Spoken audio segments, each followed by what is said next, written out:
നമസ്കാരം. വാർത്തയിൽ ഇന്ന് ആരംഭിക്കുന്നു. ആദ്യം പ്രധാന തലക്കെട്ടുകൾ. KLF വേദിയിലെ MTയുടെ പരാമർശത്തിൽ രാഷ്ട്രീയ ചർച്ച. MT വായിച്ചത് കാലത്തിന്റെ ചുവരെഴുത്തെന്ന് VD സതീശൻ. ഉദ്ദേശിച്ചത് പിണറായിയെ തന്നെയെന്ന് K മുരളീധരൻ. വിമർശിച്ചത് കേന്ദ്ര സർക്കാരിനെയെന്ന് ആവർത്തിച്ച് EP ജയരാജൻ. മുഖ്യമന്ത്രിക്കെതിരെയെന്ന് തോന്നുന്നില്ലെന്ന് AN ഷംസീർ. എങ്ങനെയും വ്യാഖ്യാനിക്കാമെന്ന് സച്ചിദാനന്ദൻ. മുഖ്യമന്ത്രിക്ക് മറുപടിയുമായി മുസ്ലിം ലീഗ്. ചരിത്രം പറഞ്ഞു എന്നതിൽ കവിഞ്ഞ് ഒന്നുമില്ലെന്ന് കുഞ്ഞാലിക്കുട്ടി. ലീഗിനെ പിളർത്തിയത് CPIM എന്ന് K മുരളീധരൻ. മുഖ്യമന്ത്രിയുടേത് സതുദ്ദേശത്തോടെയുള്ള അഭിപ്രായമെന്ന് EP ജയരാജൻ.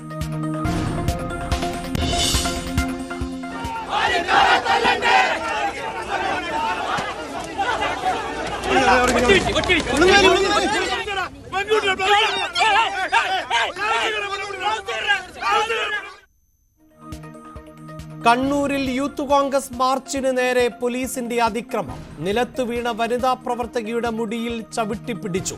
സംഘർഷത്തിൽ കലാശിച്ചത് രാഹുൽ മാങ്കൂട്ടത്തിലിന്റെ അറസ്റ്റിൽ പ്രതിഷേധിച്ച് നടത്തിയ മാർച്ച്. കോട്ടയത്തും സംഘർഷം. രാത്രി ക്ലിഫ് ഹൗസിലേക്ക് സമരജ്വാല.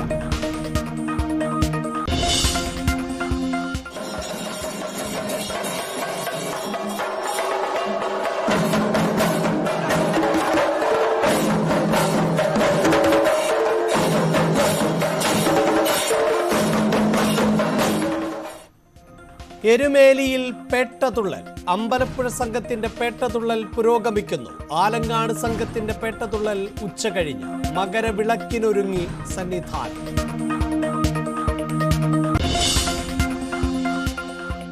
EDയോട് വിശദീകരണം തേടി ഹൈക്കോടതി. നടപടി കിഫ്ബിക്ക് വീണ്ടും സമൻസ് അയച്ചത്. ബുധനാഴ്ചയ്ക്കകം മറുപടി നൽകണം. ED പഴയ കാര്യങ്ങൾ ആവർത്തിച്ച് ചോദിക്കുന്നതായി കിഫ്ബി.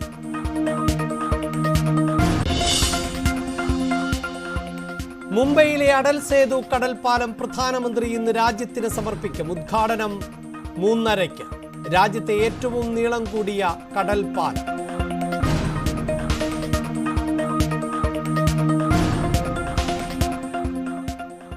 KLF വേദിയിൽ മുഖ്യമന്ത്രിയെ വേദിയിൽ ഇരുത്തിയുള്ള MT വാസുദേവൻ നായരുടെ വിമർശനം സംസ്ഥാനത്ത് പുതിയ രാഷ്ട്രീയ സംവാദത്തിന് വഴി തുറന്നിരിക്കുകയാണ്. MT വിമർശിച്ചത് കേന്ദ്ര സർക്കാരിനെതിരെ ആണ് എന്ന് CPIM ആവർത്തിക്കുമ്പോൾ വിമർശനം മുഖ്യമന്ത്രിക്കെതിരെ എന്ന് പ്രതിപക്ഷം ഒന്നടങ്കം പറയുന്നു. എന്നാൽ വിമർശിക്കുകയായിരുന്നില്ല, ചില യാഥാർത്ഥ്യങ്ങൾ പറയുകയായിരുന്നുവെന്ന് MT തന്നോട് പറഞ്ഞതായി എഴുത്തുകാരൻ NE സുധീർ പ്രതികരിച്ചു. കമ്മ്യൂണിസ്റ്റ് പാരമ്പര്യത്തിന് യോജിച്ചതല്ല മുഖസ്തുതിയെന്ന് വ്യക്തമാക്കിയ സാഹിത്യ അക്കാദമി ചെയർമാൻ K സച്ചിദാനന്ദൻ അധികാരത്തെക്കുറിച്ചുള്ള പൊതുവായ അഭിപ്രായ പ്രകടനമാണ് MT നടത്തിയത് എന്ന് പ്രതികരിച്ചു. MT തന്നെ അത് സംബന്ധിച്ചുള്ള കാര്യം വ്യക്തമാക്കിയിട്ടുണ്ട്. അങ്ങനെ ഏതെങ്കിലും രാഷ്ട്രീയ നേതാക്കളെയോ രാഷ്ട്രീയ പാർട്ടികളെയോ അടിസ്ഥാനമാക്കിയല്ല ഞാൻ പറഞ്ഞിട്ടുള്ളത് എന്ന് അദ്ദേഹം തന്നെ വ്യക്തമാക്കി. എനിക്ക് കേട്ടപ്പോൾ അത് കേന്ദ്ര ഗവൺമെന്റിനെതിരായിട്ടുള്ള വിമർശനമായിട്ടാണ് തോന്നിയത്. നേതൃപൂജയെ ഏറ്റവും അധികം എതിർക്കുന്നത് CPM തന്നെയാണ്. കമ്മ്യൂണിസ്റ്റ് പാർട്ടി മാർക്സിസ്റ്റിന്റെ നേതൃത്വം എന്ന് പറയുന്നത് ഒരു കലക്റ്റീവ് ലീഡർഷിപ്പാണ്. ഞാൻ മനസ്സിലാക്കുന്നത് മുഖ്യമന്ത്രി വേദിയിൽ ഇരുത്തിയതുകൊണ്ട് തന്നെ അദ്ദേഹം അങ്ങനെ പറയാം. കേരളത്തെയോ മുഖ്യമന്ത്രിയെയോ ആക്ഷേപിക്കാനുള്ള ഒരു സാധ്യതകളും കാണുന്നില്ല. പക്ഷേ ഇടതുപക്ഷ വിരോധികൾ, ഇടതുപക്ഷ ഗവൺമെന്റിനെ എതിർക്കുന്നവർ, മുഖ്യമന്ത്രിയെ ആക്ഷേപിക്കാൻ നടക്കുന്ന കുറെ ആളുകൾ, അവർക്ക് ഏതിനെയും ഇടതുപക്ഷ ജനാധിപത്യ മുന്നണിക്കും ഗവൺമെന്റിനും മുഖ്യമന്ത്രിക്കുമെതിരെ തിരിച്ചുവിടാനുള്ള അവരുടെ നിലപാടിന്റെ ഭാഗമായിട്ടാണ് അദ്ദേഹത്തിന്റെ പ്രസംഗമെടുത്ത് വിവാദത്തിലിട്ട് അദ്ദേഹത്തെ പോലെ സാഹിത്യരംഗത്തെ ഒരു വലിയ പ്രതിഭയെ വിവാദത്തിലേക്ക് വലിച്ചെടുക്കുന്നത്. കേരളത്തിലെ മുഖ്യമന്ത്രിയുടെ യഥാർത്ഥ രൂപം ഇപ്പോൾ സാഹിത്യകാരന്മാർ വരെ മനസ്സിലാക്കാൻ തുടങ്ങി എന്നുള്ളതിൻ്റെ ഉദാഹരണമാണ് ഇന്നലെ MTയുടെ പ്രസംഗം. അത് വളരെ അർത്ഥവത്താണ്. അതായത് ഇപ്പോഴത്തെ മുഖ്യമന്ത്രി കമ്മ്യൂണിസ്റ്റ് പാരമ്പര്യത്തിൽ നിന്ന് എന്തുമാത്രം മാറി എന്നുള്ളത് വളരെ വ്യക്തമാണ്. എഴുത്തും വായനയും അറിയാവുന്നവർക്കൊക്കെ അത് കേട്ടാൽ മനസ്സിലാവും. EP ജയരാജന് മനസ്സിലാവാഞ്ഞിട്ടല്ല, പക്ഷെ അത് മനസ്സിലായി എന്ന് പറഞ്ഞാൽ അദ്ദേഹത്തിൻ്റെ ജോലി പോകുന്നുള്ളതുകൊണ്ട് അദ്ദേഹം ഒന്ന് മാറ്റി പറഞ്ഞു. എല്ലാവർക്കും കാര്യം മനസ്സിലായി. ഇനി മോഡിയെക്കുറിച്ച് പറഞ്ഞാലും ഞങ്ങൾക്ക് തർക്കമൊന്നുമില്ല, പക്ഷേ ഫലത്തിൽ പിണറായിനെയാണ് ആദ്യം ഉദ്ദേശിച്ചത്. അത് മോഡിക്ക് അപ്ലിക്കബിൾ ആണ് എന്നുള്ള കാര്യത്തിൽ സംശയമില്ല. രണ്ടു കൂട്ടരും ഒരുപോലെ തന്നെയാണ്, ഞങ്ങൾ രണ്ടുപേരും ഒരുപോലെയാണ് കാണുന്നത്. ഇന്നലത്തെ ആ പ്രഭാഷണത്തിൽ നിന്ന് മുഖ്യമന്ത്രിനെയും ഒരുപക്ഷെ പ്രധാനമന്ത്രിനെയും ഉദ്ദേശിച്ചിരിക്കാം. ഏതായാലും രണ്ടുപേർക്കും അത് ബാധകമാണ്. ഇന്നലെ MT പറഞ്ഞത് രണ്ടുപേർക്കും ബാധകമാണ്. ഞങ്ങൾ പല കാര്യങ്ങളും സംസാരിക്കുന്നതിൽ അദ്ദേഹം പറഞ്ഞൊരു കാര്യം എന്ന് പറയുന്നത്, നമ്മൾ സമൂഹത്തിലെ പ്രശ്നങ്ങളെക്കുറിച്ച് പൊതുവായി സംസാരിക്കുന്നത് എനിക്കും ചിലത് പറയാനുണ്ട്, പറയേണ്ട സമയമായി എന്ന് കരുതുന്നു. ഞാൻ ചിലതൊക്കെ എഴുതി വെച്ചിട്ടുണ്ട് സുധീർ, നാളത്തെ ഉദ്ഘാടന പ്രസംഗത്തിൽ ഞാനത് കൃത്യമായിട്ട് പറയും എന്ന് തന്നെയാണ് എന്നോട് പറഞ്ഞത്. അപ്പോൾ അത് വ്യക്തമാണ്, അദ്ദേഹം വളരെ ധാരണയോടുകൂടി വന്ന ആളാണ്. ധാരണയില്ലാതെ ഒരു വാക്ക് പോലും ഒരു ചുണ്ടിൻ്റെ ചലനം പോലും ആലോചിക്കാതെ ചെയ്യുന്ന ആളല്ല MT പറഞ്ഞതാണ്, യാഥാർത്ഥ്യമാണ്. സമൂഹത്തിൻ്റെ മുന്നിലുള്ള യാഥാർത്ഥ്യത്തെ അത് പൊളിറ്റിക്സായി ചുരുക്കി കാണരുതെന്നാണ് ഞാൻ പറയുന്നത്. അതൊരു സമൂഹം അനുഭവിച്ചു കൊണ്ടിരിക്കുന്ന ഒരു വലിയ പ്രതിസന്ധിയെക്കുറിച്ചാണ് MT പറഞ്ഞത്. MT എന്നും രാഷ്ട്രീയം പറഞ്ഞിട്ടുണ്ട്, കാരണം പക്ഷേ അത് പറയേണ്ട സമയം നമുക്കറിയാം. നോട്ട് ചെയ്തതിനകത്തെ സമയത്ത് അദ്ദേഹം പറഞ്ഞിട്ടുണ്ട്. അദ്ദേഹം വ്യക്തിപരമായിട്ട് ആരെങ്കിലും പരാമർശിക്കുന്ന അദ്ദേഹം ഒരിക്കലുമില്ല. പക്ഷേ അദ്ദേഹത്തിൻ്റെ വാക്കുകളും അദ്ദേഹം തിരഞ്ഞെടുക്കുന്ന വേദിയും ഒക്കെ വളരെ പ്രധാനപ്പെട്ടതാണെന്നാണ് EMSനെ ഉദാഹരിച്ചുകൊണ്ട് എങ്ങനെയാണ് അധികാരം ജനക്ഷേമത്തിന് വേണ്ടി പ്രയോഗിക്കേണ്ടത് എന്ന് അദ്ദേഹം പറഞ്ഞു. ബാക്കിയെല്ലാം വിവക്ഷകളാണ്. അതിൽ നിന്ന് പലർക്കും പല അർത്ഥങ്ങളും കണ്ടുപിടിക്കാം. ആ രീതിയിൽ കണ്ടുപിടിക്കപ്പെട്ട അർത്ഥങ്ങളാണെന്നേ പറയാൻ പറ്റും. എനിക്ക് കേട്ടപ്പോൾ അങ്ങനെ തോന്നി. എനിക്ക് പൊതുവേ തോന്നിയത് അധികാരത്തെ പറ്റിയിട്ട് ഒരു വളരെ പ്രധാനപ്പെട്ട പ്രസ്താവമായിരുന്നു നിശ്ചയമായിട്ടും അത്. അപ്പോൾ അധികാരം പ്രധാനമായിട്ടും പ്രയോഗിക്കേണ്ടത് ജനങ്ങളുടെ ക്ഷേമത്തിന് വേണ്ടിയാണ്, അല്ലെങ്കിൽ സ്വാർത്ഥ ലക്ഷ്യങ്ങൾക്ക് വേണ്ടിയോ അല്ലെങ്കിൽ അവരവരുടെ അധികാരം പ്രകടിപ്പിക്കുന്നതിന് വേണ്ടിയോ അല്ല എന്നുള്ള ഒരു അധികാരത്തെക്കുറിച്ചുള്ള ഒരു പൊതുവായ അഭിപ്രായ പ്രകടനം ആയിട്ടാണ് എനിക്കത് അനുഭവപ്പെട്ടത്. തീർച്ചയായിട്ടും മുഖ്യമന്ത്രി അവിടെ ഇരിക്കുന്നതുകൊണ്ട് ആ രീതിയിലുള്ള വ്യാഖ്യാനങ്ങൾ നടത്തപ്പെടുന്നുണ്ട് എന്ന് എനിക്കറിയാം. പക്ഷേ അങ്ങനെ കാണണമെന്നില്ല. അതിനെ എനിക്ക് തോന്നുന്നു പല രീതിയിലും അതിനെ വ്യാഖ്യാനിക്കാമായിരിക്കും. അങ്ങനെയൊന്നും പാർട്ടി വിചാരിക്കുന്നില്ലല്ലോ. ഇപ്പോൾ പാർട്ടി ആംഗിളിൽ നിന്ന് സംസാരിക്കാൻ എനിക്കൊന്നും പറ്റില്ലല്ലോ. അപ്പോൾ അതുകൊണ്ട് നിങ്ങളത് CPIMന്റെ ലീഡർഷിപ്പിനോട് ചോദിക്കുക ആ ചോദ്യം. അല്ല, അത് റഷ്യൻ CPM ഓൾറെഡി അതിനെക്കുറിച്ചൊരു ഇൻട്രോസ്പെക്ഷൻ നടത്തിയിട്ടുണ്ടാവാം. ഓക്കെ, അല്ല അങ്ങനെയൊന്നുള്ളൊരു പാർട്ടിയല്ല ഇത്. ഓക്കെ, ഞാൻ പറഞ്ഞല്ലോ, പൊളിറ്റിക്കൽ ഇതിനെക്കുറിച്ച് ആൻസർ ചെയ്യാൻ ഞാൻ ആളല്ല. ഞാൻ ഇരിക്കുന്ന പോസ്റ്റ് വെച്ച് പൊളിറ്റിക്കൽ ക്വസ്റ്റ്യൻ എനിക്ക് ആൻസർ ചെയ്യാൻ പറ്റില്ല. സോറി. ഓക്കെ. വാർത്തയുടെ വിശദാംശങ്ങളുമായി MS അനീഷ് കുമാർ ചേരുന്നുണ്ട്. അനീഷ് കുമാർ, ഇതിൽ ഏറ്റവും പ്രധാനപ്പെട്ട ഒന്ന് MT വാസുദേവൻ നായർ വളരെ കൃത്യമായി എഴുതി തയ്യാറാക്കിയ പ്രസംഗമാണ് വായിച്ചത് എന്നുള്ളതാണ്. അത് പൊതുസമൂഹത്തോട് അദ്ദേഹത്തിന് പറയാനുള്ളതാണ്. അതിനെ രാഷ്ട്രീയമായി പോലും ചുരുക്കി കാണേണ്ടതില്ല എന്നാണ് സുധീറിനെ പോലെയുള്ളവർ അഭിപ്രായപ്പെട്ടത്. പക്ഷേ ഇപ്പോൾ അത് വലിയൊരു ചർച്ചയ്ക്ക് തുടക്കം കുറിച്ചിട്ടുണ്ട്. രാഷ്ട്രീയ നേതൃത്വങ്ങൾ, പ്രത്യേകിച്ച് ഇടതുപക്ഷ രാഷ്ട്രീയം, ഇതിനെ നോക്കിക്കാണേണ്ടതും ആ യാഥാർത്ഥ്യത്തെ ഉൾക്കൊള്ളേണ്ടതാണ് എന്ന വിമർശനവുമാണ് ഉയരുന്നത്. പക്ഷേ ആ MTയുടെ വാക്കുകൾ ഇടതുപക്ഷത്തെ ഉദ്ദേശിച്ചുള്ളതല്ല എന്ന് തള്ളിക്കളയുകയാണ് ഇടതു നേതാക്കളും ചെയ്യുന്നത്.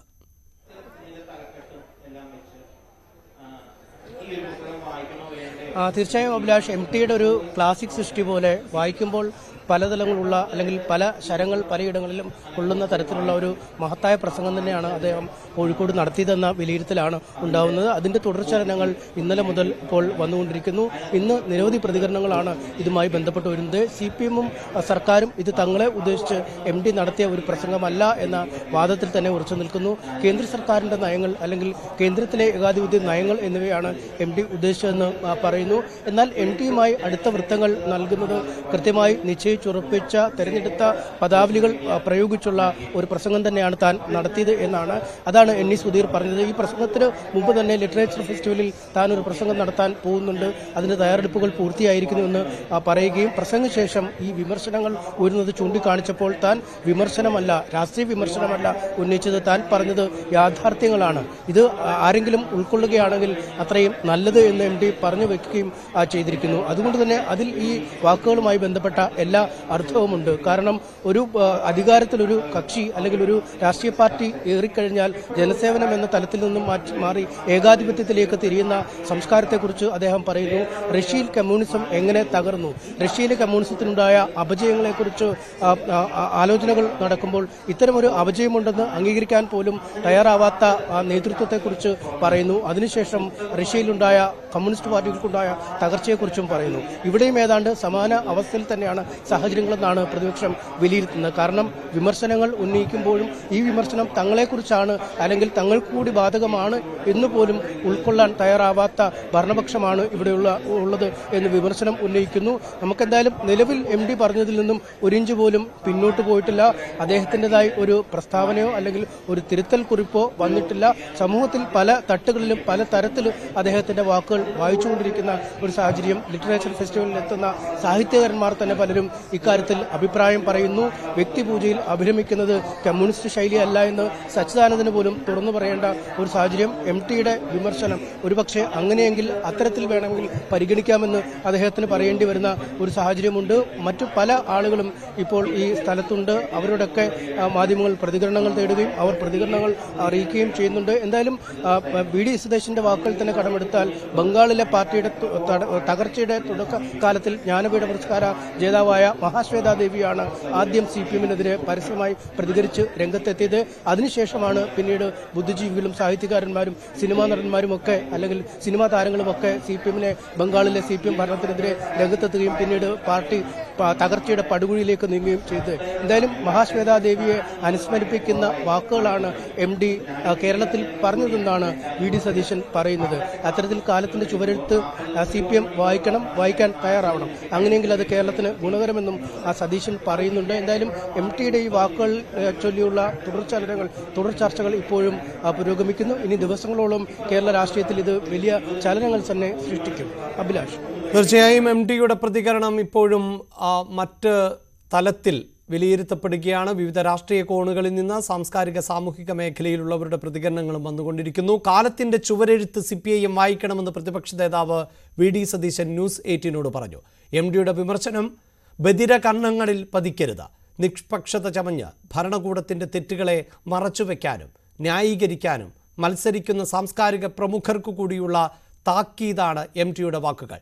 മഹാശ്വേതാദേവി പറഞ്ഞ കാര്യങ്ങൾ തന്നെയാണ് MT കേരളത്തിൽ പറയുന്നത്. EP ജയരാജനും സജി ചെറിയാനും രാജസദസ്സിലെ വിദൂഷകരെ പോലെയെന്നും സതീശൻ വിമർശിച്ചു. MTയുടെ വാക്കുകളെ കുറിച്ചുള്ള ചർച്ചകൾ വലിയ തോതിൽ സമൂഹത്തിൽ തുടർന്നുകൊണ്ടിരിക്കുകയാണ്. CPM പറയുന്നത് തങ്ങളെ കുറിച്ചല്ല എന്ന് പറയുന്നത് അവർ ചുവരെഴുത്ത് വായിക്കുന്നില്ല എന്നാണ് കരുതുന്നത്. ഇത് കാലത്തിന്റെ ചുവരെഴുത്താണ്. MT നമ്മുടെ രാജ്യത്തിന്റെ ഔന്നത്യമാണ്. അദ്ദേഹത്തിന്റെ വാക്കുകളുടെ മൂർച്ചയും അക്ഷരങ്ങളുടെ ശക്തിയെ അനുഭവിച്ചറിഞ്ഞവരാണ് മലയാളി. മൂർച്ചയേറിയ വാക്കുകൾ കൊണ്ട് മുഖ്യമന്ത്രിയുടെ സാന്നിധ്യത്തിൽ അദ്ദേഹം പറഞ്ഞത് ബധിരകർണങ്ങളിൽ പതിക്കരുത് എന്നാണ് എൻ്റെ വിനയപൂർവമായ അഭ്യർത്ഥന. നിഷ്പക്ഷത ചമഞ്ഞ് ഭരണകൂടത്തിന്റെ തെറ്റുകളെ മറച്ചുവെക്കാനും ന്യായീകരിക്കാനും ശ്രമിക്കുന്ന ബുദ്ധിജീവികളും സാംസ്കാരിക പ്രവർത്തകരും അവർക്ക് കൂടിയുള്ള ഒരു മുന്നറിയിപ്പാണ് MTയുടെ വാക്കുകൾ. രാജ്യത്ത് നടക്കുന്ന അധികാരത്തെ എങ്ങനെ ദുരുപയോഗിക്കാം, അധികാരം പോലീസിനെ ഉപയോഗിച്ച് ഭരണകൂട ഭീകരത എങ്ങനെ ഉണ്ടാക്കാം, ക്രിമിനലുകളെ ഉപയോഗിച്ച് ഭരണകൂട ഭീകരത എങ്ങനെ ഉണ്ടാക്കാം, പ്രതിഷേധങ്ങളെ എങ്ങനെ അടിച്ചമർത്താം. അപ്പോൾ ജനാധിപത്യത്തിൽ നിന്നുള്ള വലിയ തിരിച്ചുപോക്ക് നടക്കുകയാണ്. ഏകാധിപത്യത്തിലേക്കുള്ള തിരിച്ചുപോക്ക് ആധിപത്യമാണ്. ആ ആധിപത്യം സ്ഥാപിക്കാനാണ് ശ്രമിക്കുന്നത്. അതിൻ്റെ അപകടമാണ് ആ വലിയ മനുഷ്യൻ മൂർച്ചയേറിയ വാക്കുകളിലൂടെ എല്ലാവരോടും പറഞ്ഞത്. അതൊരു മുന്നറിയിപ്പായി, അതൊരു ഉപദേശമായി സ്വീകരിച്ച് ഇപ്പോൾ ചെയ്തുകൊണ്ടിരിക്കുന്ന ഈ നടപടികളിൽ നിന്ന് അവർ പിന്മാറിയാൽ അത് കേരളത്തിന് ഗുണം ചെയ്യും. എന്നാൽ ഇത് ഞങ്ങളോടല്ല വേറെ ആരോടാണ് എന്ന് പറഞ്ഞ് ഒഴിയാൻ ശ്രമിച്ചാൽ ഞങ്ങൾ ചെയ്യുന്നത് തന്നെയാണ് ശരി. വീണ്ടും പറയാണ്, സജി ചെറിയാനൊക്കെ രംഗപ്രവേശം ചെയ്തു. MTയുടെ പ്രസ്താവനയ്ക്ക് മറുപടി പറയുന്നത് സജി ചെറിയാനും EP ജയരാജനുമാണ്. അത് പറഞ്ഞിരിക്കുന്നത് അപ്പോഴും പിണറായി മഹാൻ തന്നെയാണെന്നാണ്. അപ്പൊ പിണറായി മഹാനാണ്, സൂര്യനാണ്, കഴുകനാണ്, കാരണഭൂതനാണ്, ഫിനിക്സ് പക്ഷിയാണ് എന്നുള്ള സ്തുതിഗീതങ്ങൾ ഇതന്നെ രാജസദസ്സിലുണ്ടായിരുന്നു. മന്നവേന്ദ്ര വിളങ്ങുന്നു നിൻമുഖം ചന്ദ്രനെ പോലെ എന്ന് പാടിയ രാജകൊട്ടാരങ്ങളിലെ വിദൂഷകരെ പോലെ വീണ്ടും സ്തുതി പാടകർ ഇങ്ങനെ വന്നുകൊണ്ടിരിക്കും. ഈ മഹാശ്വേതാ ദേവിയാണ് ആദ്യം ബംഗാളിൽ ഒരുപക്ഷെ ഇടതുപക്ഷത്തിന്റെ തകർച്ചയ്ക്ക് മുമ്പ് ആദ്യം പ്രതികരണവുമായി എത്തിയ ഒരു സാഹിത്യകാരി. അവിടെ നിന്ന് ഇങ്ങോട്ട് പടിയിറക്കം ആരംഭിക്കുകയായിരുന്നു. പിന്നെ അവിടെ തിരിച്ചെത്താൻ പോലും പറ്റിയിട്ടില്ല. ഇവിടെയും ഒരു ജ്ഞാനപീഠ ജേതാവ് തന്നെ MT തന്നെ കേരളത്തിലെ ഏറ്റവും തലയെടുപ്പുള്ള സാഹിത്യകാരൻ തന്നെയാണ് രംഗത്തെത്തിയിരിക്കുന്നത്. ഇവിടെ പടിയിറക്കം നേരത്തെ തുടങ്ങി. അപ്പോൾ നമ്മൾ തെറ്റിതിരുത്തി പടി വീണ്ടും കയറി പോകുമെന്നാണ് വിചാരിച്ചത്. അപ്പോൾ പടിയിറങ്ങിക്കൊണ്ടിരിക്കുന്ന സമയത്ത് തന്നെ ബംഗാളിന്റെ ഹൃദയത്തിൽ മഹാശ്വേതാദേവി വരച്ചുവെച്ച ചില കാര്യങ്ങളുണ്ട്. അതുതന്നെയാണ് MT മലയാളിയുടെ മനസ്സിലേക്ക് കുറിച്ചു വയ്ക്കുന്നത്. ആ വാക്കിന്റെ ശക്തി അതാണ്. അത് കാലത്തിന്റെ ചുവരെഴുതാണ് അദ്ദേഹം. ഇപ്പോൾ സാഹിത്യകാരൻ സക്കറിയ പ്രതികരിക്കുകയാണ്. അടിയന്തരാവസ്ഥയിലൂടെ കൂടി കടന്നു വന്ന ഒരു മനുഷ്യരോട് നിങ്ങൾ സംസാരിക്കുന്നേ. അപ്പൊ അതുകൊണ്ട് ഇനി ഒന്നുമില്ല, എല്ലാം കണ്ടു. അതൊന്നും ഞാനിതൊന്നും ശ്രദ്ധിക്കാറില്ല. ഇതൊരു രാഷ്ട്രീയ ചർച്ചയല്ല. എനിക്ക് അങ്ങനെ രാഷ്ട്രീയ അഭിമുഖങ്ങൾ കൊടുക്കാൻ എനിക്ക് ഒരു താല്പര്യവും ഇല്ല. MD എന്റെ പ്രിയപ്പെട്ട എഴുത്തുകാരനാണ്. MD അദ്ദേഹത്തിന് പറയാനുള്ള ഒരു വിഷയം അവിടെ പറഞ്ഞു. അത് ഞാനിത് എത്രയോ തവണ വ്യക്തിപൂജയെ പറ്റിയൊക്കെ നിങ്ങളാരും പിള്ളേരായതുകൊണ്ട് വായിച്ചിട്ടില്ല. ഞാനൊരു 1000 തവണയെങ്കിലും പറഞ്ഞിട്ടുണ്ട്. അത് പക്ഷേ ലേഖനം വഴിയൊക്കെയാണ്. ഞാൻ MDയെ പോലെ ഒരു ആ ലെവലിലുള്ള ഒരു സ്വാധീനശാലിയായ ആളല്ല. പക്ഷെ ഞാനിത് ഒരു കഴിഞ്ഞ 50 കൊല്ലമായിട്ട് കേരളത്തിൽ പിന്നെ ഇതേപ്പറ്റി ഇന്ത്യയിലെ പവർ സ്ട്രക്ചറിനെ പറ്റി ഞാൻ പറഞ്ഞിട്ടുണ്ട് 50 കൊല്ലം. അപ്പൊ അതുകൊണ്ട് അതൊന്നും എനിക്കറിയില്ല. ഒരു കാര്യം ഇല്ലില്ല, അതൊന്നും നിങ്ങൾ പറയുന്നത് ശരിയല്ല. കേരളത്തിൽ ജീവിച്ചിരിക്കുന്ന ഏത് പൗരനും ആരെയും എന്തിനേയും വിമർശിക്കാനുള്ള അധികാരമുണ്ട്. അത് ഇവിടെയുള്ള ആരും ചെയ്യുന്നില്ല. അവർ പാർട്ടികളെ പറ്റിയുള്ള വീരാരാധനകളും മാധ്യമങ്ങളെ കുറിച്ചുള്ള വീരാരാധനകളും മറിച്ച് ജാതി മതം ഇതിനെപ്പറ്റിയുള്ള വീരാരാധനകളിൽ പെട്ടുകിടക്കുന്ന ഒരു മണ്ടൻ സമൂഹമാണ് നമ്മൾ. അതിന്റെ മാത്രം പ്രശ്നമാണ്. വീരാരാധനകളിൽ പെട്ടുകിടക്കുന്ന മണ്ടൻ സമൂഹമാണ് നമ്മുടേത് എന്നാണ് സക്കറിയുടെ പ്രതികരണം. മറ്റു വാർത്തകളിലേക്ക്. യൂത്ത് കോൺഗ്രസ് സംസ്ഥാന അധ്യക്ഷൻ രാഹുൽ മാങ്കൂട്ടത്തിലിന്റെ അറസ്റ്റിൽ പ്രതിഷേധിച്ച് യൂത്ത് കോൺഗ്രസ് നടത്തിയ മാർച്ചിൽ സംഘർഷം. കണ്ണൂരും കോട്ടയത്തും പോലീസുമായി ഉന്തും തള്ളും ഉണ്ടായി. രണ്ടിടത്തും പ്രവർത്തകർക്ക് നേരെ ജലപീരങ്കിയും പ്രയോഗിച്ചു. കണ്ണൂരിൽ ലാത്തിച്ചാർജിൽ 4 വനിതാ പ്രവർത്തകർ അടക്കം നിരവധി പേർക്ക് പരിക്കേറ്റു.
ഇപ്പോൾ റിജുൽ മാക്കുറ്റി ടെലിഫോൺ ലൈനിലുണ്ട്. റിജുൽ, ഈ പ്രതിഷേധക്കാരെ ഏത് നിലയിലാണ് പോലീസ് നേരിട്ടത്? ഒരു പ്രകോപനമില്ലാതെയാണ് സമരത്തിന് നേരെ പോലീസ് അതിക്രൂരമായ ലാത്തിച്ചാർജാണ് നടത്തിയത്. വളരെ സമാധാനപരമായി മാർച്ച് സംസാരിച്ചുകൊണ്ട് ഉദ്ഘാടനം ചെയ്തതിനു ശേഷമാണ് പോലീസ് ജലപീരങ്കി പ്രയോഗിച്ചത്. വനിതാ പ്രവർത്തകന്മാർ ഉൾപ്പെടെ അവരുടെ കണ്ണിനുൾപ്പെടെ പരിക്കുണ്ട്. അതിനുശേഷം വളരെ ക്രൂരമായാണ് വനിതാ പ്രവർത്തകന്മാരോട് പെരുമാറിയത്. അവരുടെ ഡ്രസ്സ് വലിച്ചു കീറി അതിക്രൂരമായി നിലത്തിട്ട് ചവിട്ടി അവരുടെ വയറ്റത്ത് പോലും ചവിട്ടുന്ന വളരെ ക്രൂരമായ രൂപത്തിലുള്ള പോലീസ് അതിക്രമമാണ് ഇന്ന് കണ്ണൂരിൽ ഉണ്ടായിട്ടുള്ളത്. ഏകപക്ഷീയമാണ്. കരുതിക്കൂട്ടി അക്രമം ഉണ്ടാക്കുക അല്ലെങ്കിൽ സംഘർഷം ഉണ്ടാക്കുക എന്ന് പോലീസിന്റെ ഭാഗത്തുനിന്ന് തീരുമാനിച്ചുറപ്പിച്ച രൂപത്തിലുള്ള ഒരു പ്രശ്നമായിരുന്നു ഇന്ന് കണ്ണൂരിലുണ്ടായത്. ഇതിൽ ഈ വനിതാ പ്രവർത്തകയുടെ തലമുടിയിൽ ചവിട്ടി നിൽക്കുന്ന ദൃശ്യങ്ങളടക്കം ഇപ്പോൾ പുറത്തു വന്നിട്ടുണ്ട്. എന്തായിരുന്നു അതിന്റെ ഒരു സാഹചര്യം? തീർച്ചയായും നിലത്ത് വീണ വനിതാ പ്രവർത്തകർ എഴുന്നേൽക്കാൻ നിൽക്കുമ്പോൾ അവരുടെ തലമുടി ചവിട്ടി പിടിക്കുകയാണ്, അവരുടെ നാഭിക്ക് തൊഴിക്കുകയാണ്, അതോടൊപ്പം തന്നെ അവർ മുഖത്തടിക്കുകയാണ്. അതിക്രൂരമായി വനിതാ പോലീസും അതോടൊപ്പം തന്നെ പുരുഷ പോലീസും കൂടിയാണ് ഈ അക്രമങ്ങൾ രണ്ടും നടത്തിയത്. അതിക്രൂരമായ രൂപത്തിലുള്ള അതിക്രമമാണ് പോലീസിന്റെ ഭാഗത്തുണ്ടായത്. അത്തരത്തിലുള്ള സംഘർഷത്തിലേക്ക് അല്ലെങ്കിൽ പ്രകോപനം സൃഷ്ടിക്കാൻ യൂത്ത് കോൺഗ്രസ് തയ്യാറായിരുന്നില്ല. സമാധാനപരമായി നടത്തിയ മാർച്ച് മുദ്രാവാക്യം വിളിക്കുമ്പോഴാണ് ഏകപക്ഷീയമായാണ് പോലീസ് ഇതിനെ ഈ സമരത്തെ നേരിട്ടത്. എത്രത്തോളം പ്രവർത്തകർക്ക് പരിക്കുണ്ട്? അത് നിരവധി പ്രവർത്തകർ, വനിതാ പ്രവർത്തകന്മാർ ഉൾപ്പെടെയുള്ള 2-3 പ്രവർത്തകന്മാർക്ക് അതീവ ഗുരുതരമായി പരിക്കേറ്റ അവർ ആശുപത്രിയിലാണ്. അതോടൊപ്പം തന്നെ കണ്ണിന് പരിക്കേറ്റ KSU നേതാവ് ആശുപത്രിയിലാണ്. നിരവധി ആളുകൾക്ക് ലാത്തി ചാർജ് ചെയ്തിട്ടുണ്ട്. ഉദ്ഘാടകനെ പോലും അതിക്രൂരമായി ആക്രമിക്കുന്ന രൂപത്തിലേക്ക്, ഒരു പ്രശ്നമില്ലാത്ത രൂപത്തിലേക്ക് ഏകപക്ഷീയമായി ആക്രമിക്കുന്നതാണ് ഇന്ന് കണ്ണൂർ കണ്ടത്. ഏകദേശം എത്രത്തോളം പ്രവർത്തകർ ഉണ്ടായിരുന്നു? ഇവരുടെ ഭാഗത്ത് നിന്ന് പ്രകോപനപരമായ രീതിയിലുള്ള പ്രതികരണങ്ങൾ ഉണ്ടായോ? അതിനെ തുടർന്നാണോ പോലീസ് ഇങ്ങനെ പെരുമാറിയത്? മാധ്യമ പ്രവർത്തകന്മാർ ഉൾപ്പെടെ അവിടെ ഉണ്ടല്ലോ, എല്ലാവരും ഉണ്ടല്ലോ. ഞങ്ങളുടെ ഭാഗത്തുനിന്ന് ഒരു തരത്തിലുള്ള പ്രകോപനം ഉണ്ടായിട്ടില്ല. മുദ്രാവാക്യം വിളിച്ചു. ഉദ്ഘാടന ശേഷം മുദ്രാവാക്യം വിളി സ്വാഭാവികമാണ്. ആ മുദ്രാവാക്യം വിളിക്കുന്ന ഇടയിലേക്കാണ് പോലീസ് ജലപീരങ്കി അടിച്ചത്. സ്വാഭാവികമായി ഒരു കല്ലേറോ അല്ലെങ്കിൽ മറ്റേതെങ്കിലും പ്രകോപനം ഉണ്ടെങ്കിലാണ് ജലപീരങ്കി പ്രയോഗിക്കുക. മുദ്രാവാക്യം വിളിക്കുന്ന ആളുകൾക്ക് നേരെയാണ് ഏകപക്ഷീയമായിട്ടാണ് പോലീസ് ജലപീരങ്കി പ്രയോഗിച്ചത്. സ്വാഭാവികമായും പോലീസ് നടപടി എന്നത് ഉണ്ടാകാറുണ്ട്. സാധാരണയിൽ നിന്ന് വ്യത്യസ്തമാണോ ഇപ്പോഴത്തെ പോലീസ് നടപടി? അങ്ങനെ താങ്കൾ പറയാൻ കാരണം എന്താണ്? ഇത് യഥാർത്ഥത്തിൽ പോലീസ് എന്ന് പറയുന്നത് മുകളിൽ കാണുന്ന കാക്കി മാത്രമാണ്, ഉള്ളിൽ ചോപ്പാണ്. ചോപ്പണിഞ്ഞ DYFI ഗുണ്ടകളാണ് പോലീസ് ആയി നിൽക്കുന്നത്. ആ ഗുണ്ടകൾ പുറത്ത് DYFIക്കാർ ചെയ്യുന്ന പണിയാണ് അകത്ത് കാക്കിയിട്ട് ഈ പോലീസുകാർ ചെയ്യുന്നത്. നിലവിൽ ഈ രാഹുൽ മാങ്കൂട്ടത്തിലിന്റെ അറസ്റ്റിനെതിരെ പ്രതിഷേധം കടുപ്പിച്ചിരിക്കുകയാണല്ലോ യൂത്ത് കോൺഗ്രസ്. സമരജ്വാലയടക്കം നടത്താൻ പോകുന്നുണ്ട്. കൂടുതൽ സമര പദ്ധതികൾ തുടരും. തീർച്ചയായും ശക്തമായ സമരങ്ങളുമായി മുമ്പോട്ട് പോകും. ഈ സമരം രാഹുൽ മാങ്കൂട്ടത്തിനെതിരായി ഒരു ഭീകരവാദി അറസ്റ്റ് ചെയ്ത് ജയിലിലടച്ചത് വളരെ കൃത്യമായ രാഷ്ട്രീയ വൈരാഗ്യമാണ്. ആ വൈരാഗ്യത്തിന്റെ ഭാഗമായി തന്നെയാണ് ഈ പോലീസ് ഇത്ര നടപടി സ്വീകരിക്കുന്നത്. അതുകൊണ്ടൊന്നും പല്ലിയൊലിച്ചത് കൊണ്ട് ലാത്തി അടിച്ചത് കൊണ്ടൊന്നും ഈ സമരാവശ്യം തകർക്കാൻ സാധിക്കില്ല. ഇനിയും തെരുവുകൾ പ്രക്ഷുബ്ധമാകുന്ന രൂപത്തിലേക്ക് സമരങ്ങളുമായി യൂത്ത് കോൺഗ്രസ് തെരുവിലുണ്ടാവും. DYFI പ്രവർത്തകരെ പോലെയാണ് സംസ്ഥാനത്ത് പോലീസ് പ്രവർത്തിക്കുന്നത് എന്നാണ് റിജിൽ മാക്കുറ്റി ആരോപിക്കുന്നത്. രാഹുൽ മാങ്കൂട്ടത്തിലിന്റെ അറസ്റ്റിൽ പ്രതിഷേധിച്ചുകൊണ്ട് യൂത്ത് കോൺഗ്രസ് നടത്തിയ മാർച്ചാണ് സംഘർഷത്തിൽ കലാശിച്ചത്. വനിതാ പ്രവർത്തകയെ അടക്കം പോലീസ് മുടിയിൽ ചവിട്ടിപ്പിടിച്ചുകൊണ്ട് നേരിടുന്ന സാഹചര്യമാണ് ഇന്ന് ഉണ്ടായത്.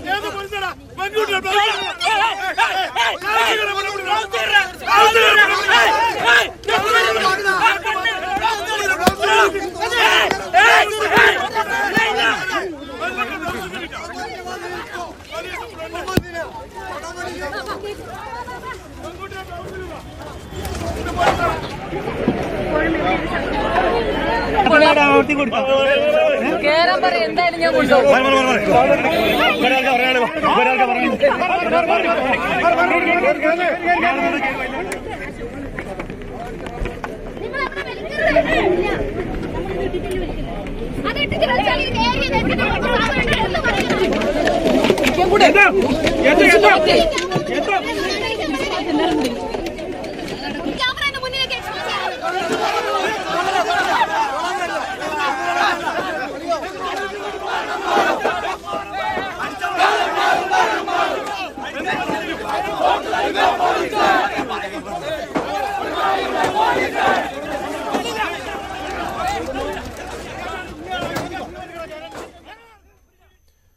രാഹുൽ മാങ്കൂട്ടത്തിലിന്റെ അറസ്റ്റിനെതിരെ ക്ലിഫ് ഹൗസിലേക്ക് യൂത്ത് കോൺഗ്രസ് മാർച്ച്. രാത്രി 8-നാണ് സമരജ്വാല എന്ന പേരിൽ മാർച്ച് സംഘടിപ്പിച്ചിരിക്കുന്നത്. അതേസമയം രാഹുൽ മാങ്കൂട്ടത്തിലിന്റെ ജാമ്യാപേക്ഷ ഈ മാസം 17-ന് തിരുവനന്തപുരം ജില്ലാ സെഷൻസ് കോടതി പരിഗണിക്കും. രാഹുൽ മാങ്കൂട്ടത്തിനെതിരായ പോലീസ് നടപടിയിൽ പ്രതിഷേധിച്ചുകൊണ്ട് സംസ്ഥാന വ്യാപകമായ പ്രതിഷേധം തുടരുന്നതിനിടയിലാണ് യൂത്ത് കോൺഗ്രസിന്റെ നേതൃത്വത്തിൽ ജില്ലാ കേന്ദ്രങ്ങളിൽ നടന്നുകൊണ്ടിരിക്കുന്ന പ്രതിഷേധം ഇന്ന് 4 ജില്ലകളിലേക്ക് വ്യാപിപ്പിച്ചിരിക്കുന്നത്. അതായത് കണ്ണൂർ, കാസർഗോഡ്, കോട്ടയം, ആലപ്പുഴ ജില്ലകളിലാണ് ഇന്ന് പ്രതിഷേധങ്ങൾ നടക്കുന്നത്. അതോടൊപ്പമാണ് തിരുവനന്തപുരം യൂത്ത് കോൺഗ്രസ് ജില്ലാ കമ്മിറ്റിയുടെ നേതൃത്വത്തിൽ വൈകിട്ട് 8 മണിക്ക് ക്ലിഫ് ഹൗസ് പരിസരത്തേക്ക് നൈറ്റ് മാർച്ച് സംഘടിപ്പിച്ചിരിക്കുന്നത്. ക്ലിഫ് ഹൗസിന് സമീപത്ത് ദേവസ്വം ബോർഡ് ജംഗ്ഷനിൽ ഈ മാർച്ച് പോലീസ് തടയാൻ തന്നെയാണ് സാധ്യത. അതുകൊണ്ട് തന്നെ വലിയ സുരക്ഷാ ക്രമീകരണങ്ങൾ പോലീസ് ഒരുക്കുകയും ചെയ്യും. മുഖ്യമന്ത്രി തലസ്ഥാനത്തുണ്ട്. അദ്ദേഹം വൈകിട്ട് സെക്രട്ടേറിയറ്റിൽ നിന്ന് ക്ലിഫ് ഹൗസിലേക്ക് മടങ്ങിയെത്തുകയും ചെയ്യും. അതുകൊണ്ട് തന്നെ അവിടെ ക്ലിഫ് ഹൗസിനടുത്തേക്ക് പ്രതിഷേധക്കാരെ എത്തിക്കാതിരിക്കുന്നതിന് വേണ്ടിയിട്ടുള്ള എല്ലാ ശ്രമങ്ങളും പോലീസ് നടത്തും. പക്ഷേ മാർച്ച് സമാധാനപരമായിട്ടാണ് ആഹ്വാനം ചെയ്തിരിക്കുന്നത് എന്നാണ് യൂത്ത് കോൺഗ്രസ് നേതൃത്വം അറിയിച്ചിരിക്കുന്നത്. സംസ്ഥാന നേതാക്കൾ അടക്കം ഈ നൈറ്റ് മാർച്ചിൽ പങ്കെടുക്കും എന്ന് തന്നെയാണ് വിവരം. എന്തായാലും സംസ്ഥാന വ്യാപകമായി തന്നെ രാഹുൽ മാങ്കൂട്ടത്തിനെതിരായ അറസ്റ്റിൽ പ്രതിഷേധിച്ചുകൊണ്ടുള്ള യൂത്ത് കോൺഗ്രസിന്റെയും പ്രതിഷേധം ഇപ്പോഴും തുടർന്നുകൊണ്ടിരിക്കുകയാണ്. എന്തായാലും 17-ാം തീയതിയാണ് രാഹുൽ മാങ്കൂട്ടത്തിന്റെ ജാമ്യാപേക്ഷ കോടതി തിരുവനന്തപുരം ജില്ലാ സെഷൻസ് കോടതി പരിഗണിക്കുക. അതുവരെയും വിവിധ ജില്ലകൾ കേന്ദ്രീകരിച്ചുകൊണ്ട് പ്രതിഷേധം തുടരാൻ തന്നെയാണ് യൂത്ത് കോൺഗ്രസിന്റെ തീരുമാനം. ലോക്സഭാ തെരഞ്ഞെടുപ്പ് അടുത്തിരിക്കെ CPIM ലീഗ് ബാന്ധവം വീണ്ടും ചർച്ചയാകുന്നു. ഒന്നിച്ചു ഭരിച്ച കാലം ഓർമ്മിപ്പിച്ചുള്ള മുഖ്യമന്ത്രിയുടെ പരാമർശമാണ് പുതിയ ചർച്ചകൾക്ക് വഴി തുറന്നത്. എന്നാൽ മുഖ്യമന്ത്രി ചരിത്രം പറഞ്ഞുവെന്നതിൽ കവിഞ്ഞ് ഒന്നുമില്ലെന്ന് ലീഗ് നേതൃത്വം വിശദീകരിച്ചു. മലപ്പുറത്ത് ചേർന്ന മുസ്ലിം ലീഗ് രാഷ്ട്രീയ കാര്യസമിതി യോഗം തെരഞ്ഞെടുപ്പ് മുന്നൊരുക്കം ചർച്ച ചെയ്തു. 1967 EMS മന്ത്രിസഭ ഈ പിന്നോക്ക ദേശത്തിന്റെ സമുദ്ധാരണത്തിനും വികസനത്തിനുമായി മലപ്പുറം ജില്ല പ്രഖ്യാപിക്കുകയുണ്ടായി. അപ്പോൾ കൊച്ചു പാകിസ്ഥാൻ കേരളത്തിൽ രൂപീകൃതമായിരിക്കുന്നുവെന്നാണ് RSS ആക്ഷേപിച്ചത്. RSS മാത്രമല്ല, അന്ന് ആ ആക്ഷേപം ഉയർത്തിയത് എന്നതും ചരിത്ര വസ്തുതയാണ്. ആ ചരിത്ര വസ്തുത നമ്മൾ ഓർക്കേണ്ടതുണ്ട് എന്ന് മാത്രം. ഇപ്പോഴുള്ള പ്രത്യേക കാരണങ്ങളാൽ ആ വസ്തുത അതേ രീതിയിൽ പറയാൻ അന്ന് ആക്ഷേപം ഉന്നയിച്ചവർക്ക് കഴിയില്ല എന്നതും നമുക്കെല്ലാം അറിയാവുന്ന കാര്യമാണ്. മലപ്പുറത്ത് ദേശാഭിമാനിയുടെ പുസ്തക പ്രകാശന ചടങ്ങിൽ മുഖ്യമന്ത്രി നടത്തിയ പരാമർശം വലിയ ചർച്ചയാവുകയാണ്. മലപ്പുറം ജില്ലാ രൂപീകരണ സമയത്തുള്ള സാഹചര്യങ്ങളും അന്ന് മലപ്പുറം ജില്ലാ രൂപീകരണത്തെ എതിർത്തത് കോൺഗ്രസ് ആണെന്ന് കോൺഗ്രസിന്റെ പേര് പറയാതെ വിമർശിച്ചുകൊണ്ടായിരുന്നു മുഖ്യമന്ത്രി പരാമർശിച്ചത്. ഇക്കാര്യത്തിൽ വിവിധ രാഷ്ട്രീയ കക്ഷി നേതാക്കളുടെ പ്രതികരണവും ഇന്ന് വന്നിട്ടുണ്ട്. EP ജയരാജൻ ഇക്കാര്യത്തിൽ പ്രതികരിച്ചത് ലീഗ് ബന്ധത്തിൽ മുഖ്യമന്ത്രി നടത്തിയത് സദുദ്ദേശത്തോടെയുള്ള അഭിപ്രായമാണെന്നാണ് അദ്ദേഹം പറഞ്ഞത്. ഇതിനെ സംശയത്തോടെ എന്തിനാണ് നോക്കിക്കാണുന്നതെന്നും അദ്ദേഹം ചോദിച്ചു. അത് തീർച്ചയായും അദ്ദേഹത്തിന്റെ ഒരു പ്രതികരണമല്ലേ, അത് നല്ല അർത്ഥത്തിൽ കണ്ടാൽ പോരെ. അതിൽ എന്തിനാ എല്ലാറ്റിനെയും സംശയത്തോടെ നിരീക്ഷിക്കുന്നത്? സംശയത്തോടെ നിരീക്ഷിച്ചാൽ എല്ലാം പരാജയപ്പെടും, വസ്തുതാപരമായി നിരീക്ഷിച്ചാൽ വിജയിക്കും. ആത്മവിശ്വാസത്തോടുകൂടി കൂടുതൽ കരുത്തോടുകൂടി പോവുക. ഇടതുപക്ഷം അതാണ് ചെയ്യുന്നത്. എന്നാൽ K മുരളീധരൻ നിശിതമായ ഭാഷയിലാണ് ഇതിനെ വിമർശിച്ചത്. അടിയന്തരാവസ്ഥക്കാലത്ത് ഒപ്പം നിന്ന ലീഗിനെ പിളർത്തിയത് CPM ആണെന്ന് മുരളീധരൻ പറഞ്ഞു. വിശ്വാസിയെ ഒരിക്കലേ പാമ്പ് കടിക്കൂ എന്ന CHന്റെ പ്രതികരണം പ്രസക്തമാണെന്നും മുരളീധരൻ വിമർശനത്തോടെ വ്യക്തമാക്കി. 1976 മുസ്ലിം ലീഗിനെ പിളർത്തിയതിന്റെ പിന്നിൽ ഈ മാർക്സിസ്റ്റ് പാർട്ടി തന്നെയാണ്. ഞങ്ങൾ മുമ്പ് പ്രതിപക്ഷത്തുള്ളപ്പോൾ സപ്തകക്ഷി ഗവൺമെന്റ് കാലത്ത് ഞങ്ങൾ അന്ന് ശരിയാണ്, അന്നത്തെ സപ്തകക്ഷിയെ മുഴുവൻ ഞങ്ങൾ വിമർശിച്ചിട്ട് ശരിയാണ്, അത് പ്രതിപക്ഷത്തിരിക്കുമ്പോൾ ചെയ്യുന്ന കാര്യമാണ്. പക്ഷേ തങ്ങളുടെ കൂട്ടത്തിൽ നിന്ന് ഒരു പാർട്ടി വിട്ടുപോയപ്പോൾ അവരെ പിളർത്താൻ ശ്രമിച്ചതും CPM ആണ്. മാത്രമല്ല, അടിയന്തരാവസ്ഥ കാലത്ത് കഷ്ടപ്പാട് സഹിച്ച കൂടെ നിന്ന് കഷ്ടപ്പാട് സഹിച്ച അഖിലേന്ത്യാ ലീഗിനെ നല്ല കാലം വന്നപ്പോൾ ചവിട്ടി പുറത്താക്കിയത് ഇതേ CPM തന്നെയാണ്. അപ്പോൾ ലീഗിനോട് CPM കാണിച്ചത് വളരെ കുറ്റകരമായിട്ടുള്ള കാര്യമാണ്. അതുകൊണ്ടാണ് CH 1980 ഇടതുപക്ഷ ജനാധിപത്യ മുന്നണി രൂപീകരിച്ചപ്പോൾ ഇന്ത്യൻ യൂണിയൻ മുസ്ലിം ലീഗ് അതിൽ ചേരുമെന്ന് ചോദിച്ചപ്പോൾ CH പറഞ്ഞൊരു വാചകമുണ്ട്, വിശ്വാസി ഒരിക്കൽ മാത്രമേ പാമ്പ് കടിക്കൂ എന്ന് പറഞ്ഞത് ഈ CPM ഉദ്ദേശിച്ചാണ്. എന്നാൽ ഈ ഒരു ചർച്ച എല്ലാം തന്നെ അപ്രസക്തമാണെന്ന തരത്തിലായിരുന്നു മുസ്ലിം ലീഗിന്റെ പ്രതികരണം. മുസ്ലിം ലീഗിന്റെ രാഷ്ട്രീയ നേതൃയോഗം ഇന്ന് മലപ്പുറത്ത് ചേർന്നിരുന്നു. ആ യോഗത്തിന് ശേഷമാണ് PK കുഞ്ഞാലിക്കുട്ടി ഇക്കാര്യത്തിൽ ലീഗിന്റെ നിലപാട് വ്യക്തമാക്കിയത്. മുഖ്യമന്ത്രി ചരിത്രം പറഞ്ഞു എന്നതിൽ കവിഞ്ഞ് അങ്ങനെ ഒന്നുമില്ല എന്ന് അദ്ദേഹം പറഞ്ഞു. ലീഗിനെ സ്വാഗതം ചെയ്യുന്നതായിട്ടുള്ള മുഖ്യമന്ത്രിയുടെ വാക്കുകൾ അത്തരത്തിൽ കാണുന്നില്ലെന്നും ലീഗിനെ സ്വാഗതം ചെയ്യുന്നതായി കരുതുന്നില്ലെന്നുമാണ് PK കുഞ്ഞാലിക്കുട്ടി പ്രതികരിച്ചത്. അത് ഹിസ്റ്ററി ഓരോരോ ചരിത്രം പറഞ്ഞു എന്നുള്ളതിൽ കഴിഞ്ഞ് ലീഗിനെ സ്വാഗതം ചെയ്യുന്ന വിഷയമൊന്നും അതിലില്ല. അങ്ങനത്തെ പ്രശ്നങ്ങളൊന്നുമില്ല. അത് അദ്ദേഹം തന്നെ ഇപ്പോൾ ഒന്നിലധികം തവണ വ്യക്തമാക്കിയാലോ അങ്ങനെ ചിന്ത അവർക്കില്ല എന്നുള്ളത്. മുഖ്യമന്ത്രിയുടെ ലീഗിന്റെ പഴയ ബന്ധം ഓർമ്മിപ്പിച്ചുകൊണ്ടുള്ള അദ്ദേഹത്തിന്റെ പ്രസംഗവും അതിനുള്ള പ്രതികരണമൊക്കെ രാഷ്ട്രീയ കേരളത്തിൽ വലിയ ചർച്ചയാവുകയാണ്. ഇനിയും അതിൽ പ്രതികരണങ്ങൾ വരാനുള്ള സാധ്യതയും ഉണ്ട്.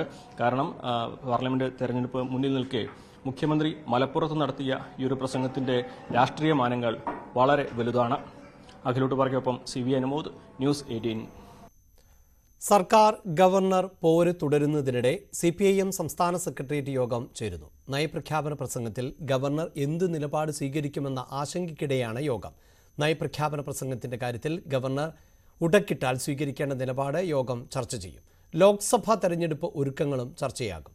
ഇടുക്കി ഭൂപതിവ് നിയമ ഭേദഗതി ബിൽ ഒപ്പിടാത്ത ഗവർണർക്കെതിരെ തുടർ സമരപരിപാടികളും തീരുമാനിച്ചേക്കും. സെക്രട്ടേറിയറ്റ് യോഗത്തിന് ശേഷം അടുത്ത 2 ദിവസങ്ങളിൽ സംസ്ഥാന സമിതിയും ചേരും. ഈ മാസം അവസാനം തിരുവനന്തപുരത്ത് ചേരുന്ന പോളിറ്റ് ബ്യൂറോ കേന്ദ്ര കമ്മിറ്റി യോഗങ്ങളുടെ ഒരുക്കങ്ങളും ചർച്ചയാകും.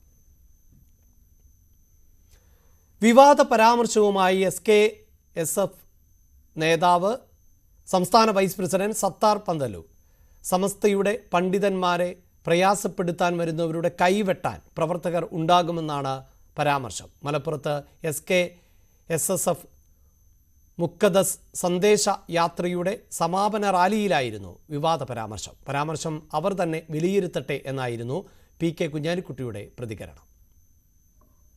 പട്ടിക്കാട് ജാമിയ നൂറിയ സമ്മേളനത്തിൽ നിന്ന് സത്താർ പന്തല്ലൂർ അടക്കമുള്ള ലീഗ് വിരുദ്ധരെ മാറ്റി നിർത്തിയിരുന്നു.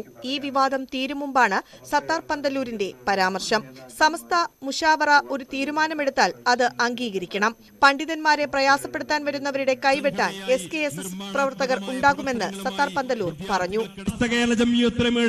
മഹാരഥന്മാരായ പണ്ഡിതന്മാരെ, അതിന്റെ ഉസ്താദുമാരെ, അതിന്റെ സാദാത്തുക്കളെ വെറുപ്പിക്കാനും പ്രയാസപ്പെടുത്താനും പ്രഹരമേൽപ്പിക്കാനും ആര് വന്നാലും ആ കൈവെട്ടാൻ SKSFന്റെ പ്രവർത്തകന്മാർ മുന്നോട്ടുണ്ടാകും.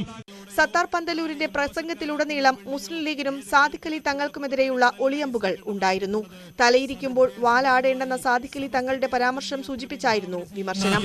ആശയാദർശങ്ങൾക്കനുസരിച്ചുകൊണ്ട് ഇവിടുത്തെ യുവജന വിദ്യാർത്ഥികളെ ക്രമപ്പെടുത്തിക്കൊണ്ട് മുന്നോട്ട് പോവുക എന്നുള്ളത് മഹാരഥന്മാരായ നമ്മുടെ പണ്ഡിതന്മാർ, ഉസ്താദുമാർ ഈ പ്രസ്ഥാനത്തെ ഏൽപ്പിച്ച ചുമതലയാണ്. ജാമിയ സമാപന സമ്മേളനത്തിൽ ലീഗ് സമസ്ത ഐക്യത്തിന് ആഹ്വാനം ചെയ്തെങ്കിലും താഴെത്തട്ടിൽ പ്രശ്നങ്ങൾ ഒടുങ്ങിയിട്ടില്ല എന്ന് സൂചിപ്പിക്കുന്നതാണ് പരാമർശം. ന്യൂസ് 18 മലപ്പുറം. കിഫ്ബിക്ക് വീണ്ടും സമൻസ് അയച്ചതിൽ ഇഡിയോട് വിശദീകരണം തേടി ഹൈക്കോടതി. ബുധനാഴ്ചയ്ക്കകം മറുപടി നൽകാനാണ് സിംഗിൾ ബെഞ്ചിന്റെ നിർദ്ദേശം. സമൻസിൽ ഇഡി പഴയ കാര്യങ്ങൾ ആവർത്തിച്ച് ചോദിക്കുന്നുവെന്നാണ് കിഫ്ബിയുടെ ആക്ഷേപം. വീണ്ടും ആവശ്യപ്പെട്ട രേഖകൾ എല്ലാം നേരത്തെ തന്നെ നൽകിയതാണ്. നോട്ടീസ് നൽകാൻ ഇഡിക്ക് അധികാരപരിധിയില്ല എന്നുമാണ് കിഫ്ബിയുടെ വാദം. ജസ്റ്റിസ് ദേവൻ രാമചന്ദ്രൻ അധ്യക്ഷനായ സിംഗിൾ ബെഞ്ചാണ് എൻഫോഴ്സ്മെന്റ് ഡയറക്ടറേറ്റിനോട് വിശദീകരണം തേടിയത്. ഹർജി അടുത്ത ബുധനാഴ്ച ഹൈക്കോടതി വീണ്ടും പരിഗണിക്കും. അതേസമയം കിഫ്ബി മസാല ബോണ്ട് കേസിൽ ചോദ്യം ചെയ്യലിന് തോമസ് ഐസക് ഇഡിക്ക് മുന്നിൽ ഇന്ന് ഹാജരായില്ല. നേരത്തെ നിശ്ചയിച്ച പാർട്ടി പരിപാടികൾ ഉള്ളതിനാൽ മറ്റൊരു ദിവസം ഹാജരാകാമെന്നാണ് അറിയിച്ചിട്ടുള്ളത്. മുഖ്യമന്ത്രിക്കെതിരായ പ്രതിഷേധ ഗൂഢാലോചന കേസിൽ മാധ്യമപ്രവർത്തകയുടെ അറസ്റ്റ് ഹൈക്കോടതി തടഞ്ഞു. കേസ് രേഖകൾ ഹാജരാക്കാൻ ഹൈക്കോടതി പോലീസിനോട് ആവശ്യപ്പെട്ടു.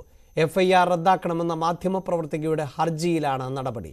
നവകേരള സദസ് യാത്രയ്ക്കിടെ മുഖ്യമന്ത്രിയും മന്ത്രിമാരും സഞ്ചരിച്ച ബസിന് നേരെ KSU പ്രവർത്തകർ ഷൂ എറിഞ്ഞിരുന്നു.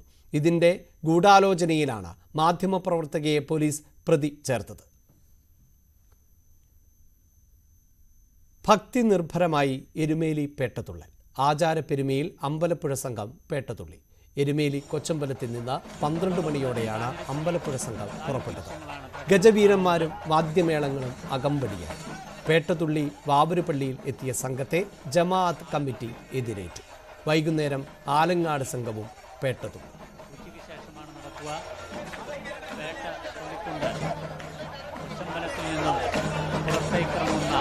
കാഴ്ചയാണ് ആനന്ദ നൃത്തമാടിക്കൊണ്ട് ഇതാ അമ്പലപ്പുഴ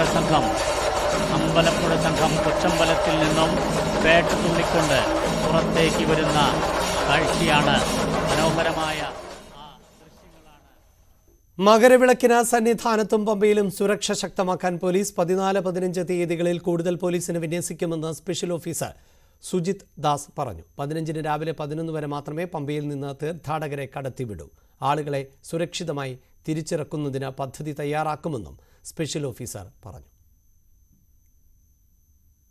മകരവിളക്കിനോടനുബന്ധിച്ച് 250 പോലീസുകാരെ സന്നിധാനത്ത് മാത്രം കൂടുതലായി നിയോഗിക്കാനാണ് പോലീസിന്റെ തീരുമാനം. അതോടൊപ്പം മറ്റ് സ്ഥലങ്ങളിലും പമ്പ, നിലയ്ക്കൽ തുടങ്ങിയ സ്ഥലങ്ങളിലും കൂടുതൽ സുരക്ഷ ശക്തമാക്കുന്ന നീക്കമായിരിക്കും ഉണ്ടാകുക. അതേസമയം വരുന്ന ആളുകൾക്ക് മുഴുവൻ തൊഴാനുള്ള സൗകര്യം ഒരുക്കുക എന്നതാണ് പ്രധാന ലക്ഷ്യം. അതിനുവേണ്ടിയുള്ള നടപടികൾ ഉണ്ടാകും. മകരജ്യോതി സുഗമമായി ദർശനം നടത്താൻ ഉള്ള സാഹചര്യം ഒരുക്കുമെന്ന് ദേവസ്വം അധികൃതരും വ്യക്തമാക്കിയിട്ടുണ്ട്. ഇതിനായി വ്യൂ പോയിന്റുകൾ തയ്യാറാക്കിയിട്ടുണ്ട്. പ്രദേശങ്ങളിലെല്ലാം തന്നെ ആളുകൾ തടിച്ചുകൂടുന്ന ഒരു സാഹചര്യമുണ്ട്. അവർക്കെല്ലാം സുഗമമായി താമസിക്കാനുള്ള സൗകര്യങ്ങൾ ലഭ്യമാക്കും. ഇപ്പോൾ നമ്മൾ ദൃശ്യങ്ങളിൽ കാണുന്നത് പോലെ ആളുകൾ അടുത്ത 3 ദിവസങ്ങളിൽ താമസിക്കാനുള്ള സൗകര്യങ്ങൾ ഒരുക്കിയിട്ടുണ്ട്. പലരും പർണശാലകൾ കെട്ടി താമസിക്കുന്നുമുണ്ട്. അത്തരത്തിലും അയ്യപ്പന്മാർ ഇവിടെ തങ്ങുന്നുണ്ട്. പ്രത്യേകിച്ചും പാണ്ടിത്താവളം പോലുള്ള മേഖലയിലാണ് ഏറ്റവും കൂടുതൽ ആളുകൾ തങ്ങുന്നത്. ഇനിയുള്ള 3 ദിവസങ്ങൾ അവരിവിടെ താമസിക്കും. അവർക്കുള്ള ഭക്ഷണം അടക്കമുള്ള കാര്യങ്ങൾ ദേവസ്വം ബോർഡ് ഉറപ്പുവരുത്തുന്നുണ്ട്. 3 നേരവും അവർക്ക് സൗജന്യമായി അന്നദാനം നടത്തും എന്ന് ദേവസ്വം ബോർഡ് പ്രസിഡന്റ് ഇന്നലെ പറഞ്ഞിരുന്നു. അതുപോലെ മറ്റ് ബിസ്ക്കറ്റ്, വെള്ളം തുടങ്ങിയിട്ടുള്ള കാര്യങ്ങളും ഉറപ്പാക്കിയിട്ടുണ്ട്. കുട്ടികൾക്ക് വേണ്ട സൗകര്യങ്ങൾ ഒരുക്കുന്നു. ടോയ്ലറ്റ് സൗകര്യങ്ങൾ, മറ്റു കാര്യങ്ങളും എല്ലാം തന്നെ ഒരുക്കിയിട്ടുണ്ട്. എല്ലാവർക്കും സുഗമമായി ദർശനം നടത്താനുള്ള അവസരമാണ് ഒരുക്കുന്നത്. അതോടൊപ്പം എല്ലാവരുടെയും സുരക്ഷ ശക്തമാക്കുന്നതിൻ്റെ ഭാഗമായാണ് പോലീസിൻ്റെ ഭാഗത്തു നിന്ന് നടപടിയുള്ളത്. പമ്പയിൽ നിന്ന് രാവിലെ 11 മണിക്ക് ശേഷം ഒരാളെ പോലും കടത്തിവിടില്ല എന്നാണ് പോലീസ് വ്യക്തമാക്കുന്നത്. തിരിച്ച് ആളുകൾ ഇറങ്ങിപ്പോകുന്നത് എങ്ങനെയാണ്, ആ സമയത്താണ് മറ്റു തരത്തിലുള്ള ബുദ്ധിമുട്ടുകൾ ഉണ്ടാകുന്നത്. ആളുകൾ കൂട്ടത്തോടെ ഇറങ്ങിപ്പോകുമ്പോൾ ഉണ്ടാകുന്ന പ്രശ്നങ്ങൾ ഒഴിവാക്കാനുള്ള നീക്കങ്ങൾ ഉണ്ടാകും. അതിനുവേണ്ടി നാളെ വീണ്ടും വിവിധ വകുപ്പുകളുടെ യോഗം ചേരുകയും ചെയ്യും. ഇന്ത്യയിലെ ഏറ്റവും നീളം കൂടിയ കടൽ പാലമായ അടൽ സേതു പ്രധാനമന്ത്രി നരേന്ദ്രമോദി ഇന്ന് രാജ്യത്തിന് സമർപ്പിക്കും. വൈകിട്ട് 3:30-ക്കാണ് ഉദ്ഘാടനം. 21.8 കിലോമീറ്റർ ദൈർഘ്യമുള്ള പാലത്തിൻ്റെ 16.5 കിലോമീറ്ററും കടലിലൂടെയാണ് കടന്നുപോകുന്നത്. അതുകൊണ്ട് തന്നെ ഇന്ത്യയിലെ എഞ്ചിനീയറിംഗ് വിസ്മയങ്ങളിൽ ഒന്നായാണ് മുംബൈ ട്രാൻസ് ഹാർബർ ലിങ്കിനെ വിശേഷിപ്പിക്കുന്നത്. രാജ്യത്തെ ഏറ്റവും തിരക്കേറിയ നഗരമായ മുംബൈയിലെ 2ാമത്തെ കടൽപ്പാലമാണ് ഇന്ന് യാഥാർത്ഥ്യമാകുന്നത്. ആദ്യത്തെ ബാന്ദ്ര വർലി കടൽപ്പാലം തുറന്നുകൊടുത്ത് 14 വർഷത്തിന് ശേഷമാണ് അടുത്ത കടൽപ്പാലം നാടിന് സമർപ്പിക്കുന്നത്. മുൻ പ്രധാനമന്ത്രി അടൽ ബിഹാരി വാജ്പേയിയുടെ സ്മരണാർത്ഥമാണ് മുംബൈ ട്രാൻസ് ഹാർബർ ലിങ്ക് എന്നറിയപ്പെടുന്ന പാലത്തിന് അടൽ സേതു എന്ന പേര് നൽകിയത്. 18,000 കോടി രൂപ ചെലവിൽ നിർമ്മിച്ച 21.8 കിലോമീറ്റർ നീളമുള്ള പാലം ലോകത്തെ ഏറ്റവും നീളമേറിയ 12ാമത്തെ പാലം എന്ന റെക്കോർഡും സ്വന്തമാക്കി. 21.8 കിലോമീറ്റർ നീളമുള്ള പാലത്തിന്റെ 16.5 കിലോമീറ്റർ ഭാഗം കടലിലും ശേഷിക്കുന്ന 5.5 കിലോമീറ്റർ ഭാഗം കരയിലുമാണുള്ളത്. മുംബൈയിലെ സെവരിയിൽ നിന്ന് ആരംഭിച്ച് റൈഗഡ് ജില്ലയിലെ നവശേവയിൽ അവസാനിക്കുന്ന തരത്തിലാണ് പാലം നിർമ്മിച്ചിട്ടുള്ളത്. 6 വരിയിലൂടെയാണ് പാലത്തിൽ ഗതാഗതം കടന്നു പോകുന്നത്. പാലത്തിൽ വാഹനങ്ങൾ പ്രവേശിക്കുന്നതിന് നിയന്ത്രണങ്ങൾ ഏർപ്പെടുത്തിയിട്ടുണ്ട്. മോട്ടോർ സൈക്കിളുകൾ, മുച്ചക്ര വാഹനങ്ങൾ, ഓട്ടോറിക്ഷകൾ, ട്രാക്ടറുകൾ, മൃഗങ്ങൾ വലിക്കുന്ന വാഹനങ്ങൾ, സാവധാനത്തിൽ സഞ്ചരിക്കുന്ന വാഹനങ്ങൾ തുടങ്ങിയവയ്ക്ക് പാലത്തിലേക്ക് പ്രവേശനമില്ല. 4 ചക്ര വാഹനങ്ങളുടെ പരമാവധി വേഗത മണിക്കൂറിൽ 100 കിലോമീറ്റർ ആയിരിക്കും. പാലത്തിന്റെ കയറ്റത്തിലും ഇറക്കത്തിലും വേഗത മണിക്കൂറിൽ 40 കിലോമീറ്ററായി പരിമിതപ്പെടുത്തിയിട്ടുണ്ട്. പാലം വരുന്നതോടെ മുംബൈ നവി മുംബൈ യാത്ര വെറും 20 മിനിറ്റിൽ പൂർത്തിയാക്കാനാകും. നിലവിൽ ഇതിനായി എടുക്കുന്നത് 2 മണിക്കൂറിലേറെ നേരമാണ്. 2024 മുതൽ 2053 വരെയുള്ള 30 വർഷത്തേക്കാണ് ടോൾ സജ്ജീകരിച്ചിരിക്കുന്നത്. കാറുകളടക്കമുള്ള 4 ചക്ര വാഹനങ്ങൾക്ക് 360 രൂപയാണ് നിലവിൽ നിശ്ചയിച്ചിരിക്കുന്ന നിരക്ക്. ഇതിൽ പിന്നീട് മാറ്റമുണ്ടായേക്കും. മിനി ബസ്സുകൾക്ക് 560 രൂപയാണ്. ബസ് അല്ലെങ്കിൽ ഡബിൾ ആക്സിൽ ട്രക്കുകൾക്ക് 1180 രൂപയും 3 ആക്സിലുള്ള ട്രക്കുകൾക്ക് 1290 രൂപയും 4 മുതൽ 6 ആക്സിലുള്ള വാഹനങ്ങൾക്ക് 1850 രൂപയും വലിപ്പമുള്ള വാഹനങ്ങൾക്ക് 2250 രൂപയുമാണ് ടോൾ നിരക്ക്. News desk, news 18. 2ാം മോദി സർക്കാരിൻ്റെ അവസാന ബജറ്റാണ് ഇത്തവണത്തേത്. പുതിയ സർക്കാർ അധികാരത്തിൽ വരാനിരിക്കെ ഇടക്കാല ബജറ്റോ ഓട്ടോൺ അക്കൗണ്ടോ ആയാണ് ഇത് അവതരിപ്പിക്കാറ്. എന്നാൽ ഇത്തവണ പതിവിന് വിരുദ്ധമായ ഒരു മുഴുവൻ ബജറ്റാകും അവതരിപ്പിക്കുക എന്നാണ് സൂചന. 5 വർഷങ്ങൾക്കാണ് ഇത്തവണത്തെ ബജറ്റ് ഊന്നൽ നൽകുന്നത് എന്നാണ് ധനമന്ത്രി നിർമ്മല സീതാരാമന്റെ വെളിപ്പെടുത്തൽ. തെരഞ്ഞെടുപ്പ് അടുത്തിരിക്കുമ്പോഴോ പുതിയ സർക്കാർ അധികാരത്തിൽ വരുമ്പോഴോ അവതരിപ്പിക്കുന്ന താൽക്കാലിക ബജറ്റിനെയാണ് ഇടക്കാല ബജറ്റ് എന്ന് വിശേഷിപ്പിക്കുന്നത്. പുതിയ സർക്കാർ അധികാരത്തിൽ വന്ന് സമ്പൂർണ്ണ ബജറ്റ് അവതരിപ്പിക്കുന്നത് വരെയുള്ള സമയത്തേക്കുള്ള താൽക്കാലിക ക്രമീകരണമാണിത്. പുതിയ സാമ്പത്തിക വർഷം ആരംഭിക്കുന്നതുവരെയുള്ള ഹ്രസ്വകാല ചെലവ് ആവശ്യകതകൾ നികത്തുന്നതിനായി കൺസോളിഡേറ്റ് ഫണ്ട് ഓഫ് ഇന്ത്യയുടെ സർക്കാരിനുള്ള മുൻകൂർ ഗ്രാന്റാണിത്. വോട്ട് ഓൺ അക്കൗണ്ട് ഇടക്കാല ബജറ്റിൽ നിന്നും വ്യത്യസ്തമാണ്. ഇടക്കാല ബജറ്റിൽ സർക്കാരിന്റെ ചെലവുകൾക്ക് അപ്പുറമുള്ളവയും ഉൾപ്പെടും. വോട്ട് ഓൺ അക്കൗണ്ടിൽ സർക്കാരിന്റെ ചെലവുകൾ മാത്രമാണ് രേഖപ്പെടുത്തുക. ഇതിന് വിരുദ്ധമായി 2024-25 സാമ്പത്തിക വർഷത്തേക്കുള്ള ബജറ്റായിരിക്കും ഇത്തവണത്തേതെന്നാണ് നിർമ്മലാ സീതാരാമൻ നൽകുന്ന സൂചന. 5 സാമൂഹ്യ വിഭാഗങ്ങൾക്ക് ഊന്നൽ നൽകിയുള്ളതാണ് ഇത്തവണത്തെ ബജറ്റെന്ന് നിർമ്മലാ സീതാരാമൻ വെളിപ്പെടുത്തി. നിർമ്മലാ സീതാരാമൻ അവതരിപ്പിക്കുന്ന 6ാമത്തെ കേന്ദ്ര ബജറ്റാണിത്. സ്ത്രീകൾ, ദരിദ്രർ, യുവജനങ്ങൾ, കർഷകർ, ആദിവാസികൾ എന്നിവർക്കുള്ള ക്ഷേമ പദ്ധതികളിൽ ശ്രദ്ധ കേന്ദ്രീകരിക്കുന്നതായിരിക്കും ബജറ്റ്. സമൂഹത്തിലെ ഈ വിഭാഗങ്ങൾക്കായി നിലവിലുള്ള പദ്ധതികൾക്കുള്ള വിഹിതം മെച്ചപ്പെടുത്താനും സാധ്യതയുണ്ട്. പുതിയ സ്കീമുകൾ പ്രഖ്യാപിച്ചേക്കാം. സ്കൂൾ വിദ്യാഭ്യാസം, സാക്ഷരത, ഉന്നത വിദ്യാഭ്യാസം എന്നീ മേഖലകളും കേന്ദ്ര ബിന്ദു ആയേക്കും. വനിതാ കർഷകർക്കുള്ള പ്രധാനമന്ത്രി കിസാൻ സമ്മാൻ നിധി ഇരട്ടിയാക്കാനുള്ള നിർദ്ദേശങ്ങളും ബജറ്റിൽ ഉൾപ്പെടുത്തിയേക്കും. News desk, news 18. പ്രാൺ പ്രതിഷ്ഠയ്ക്ക് ഒരുക്കം.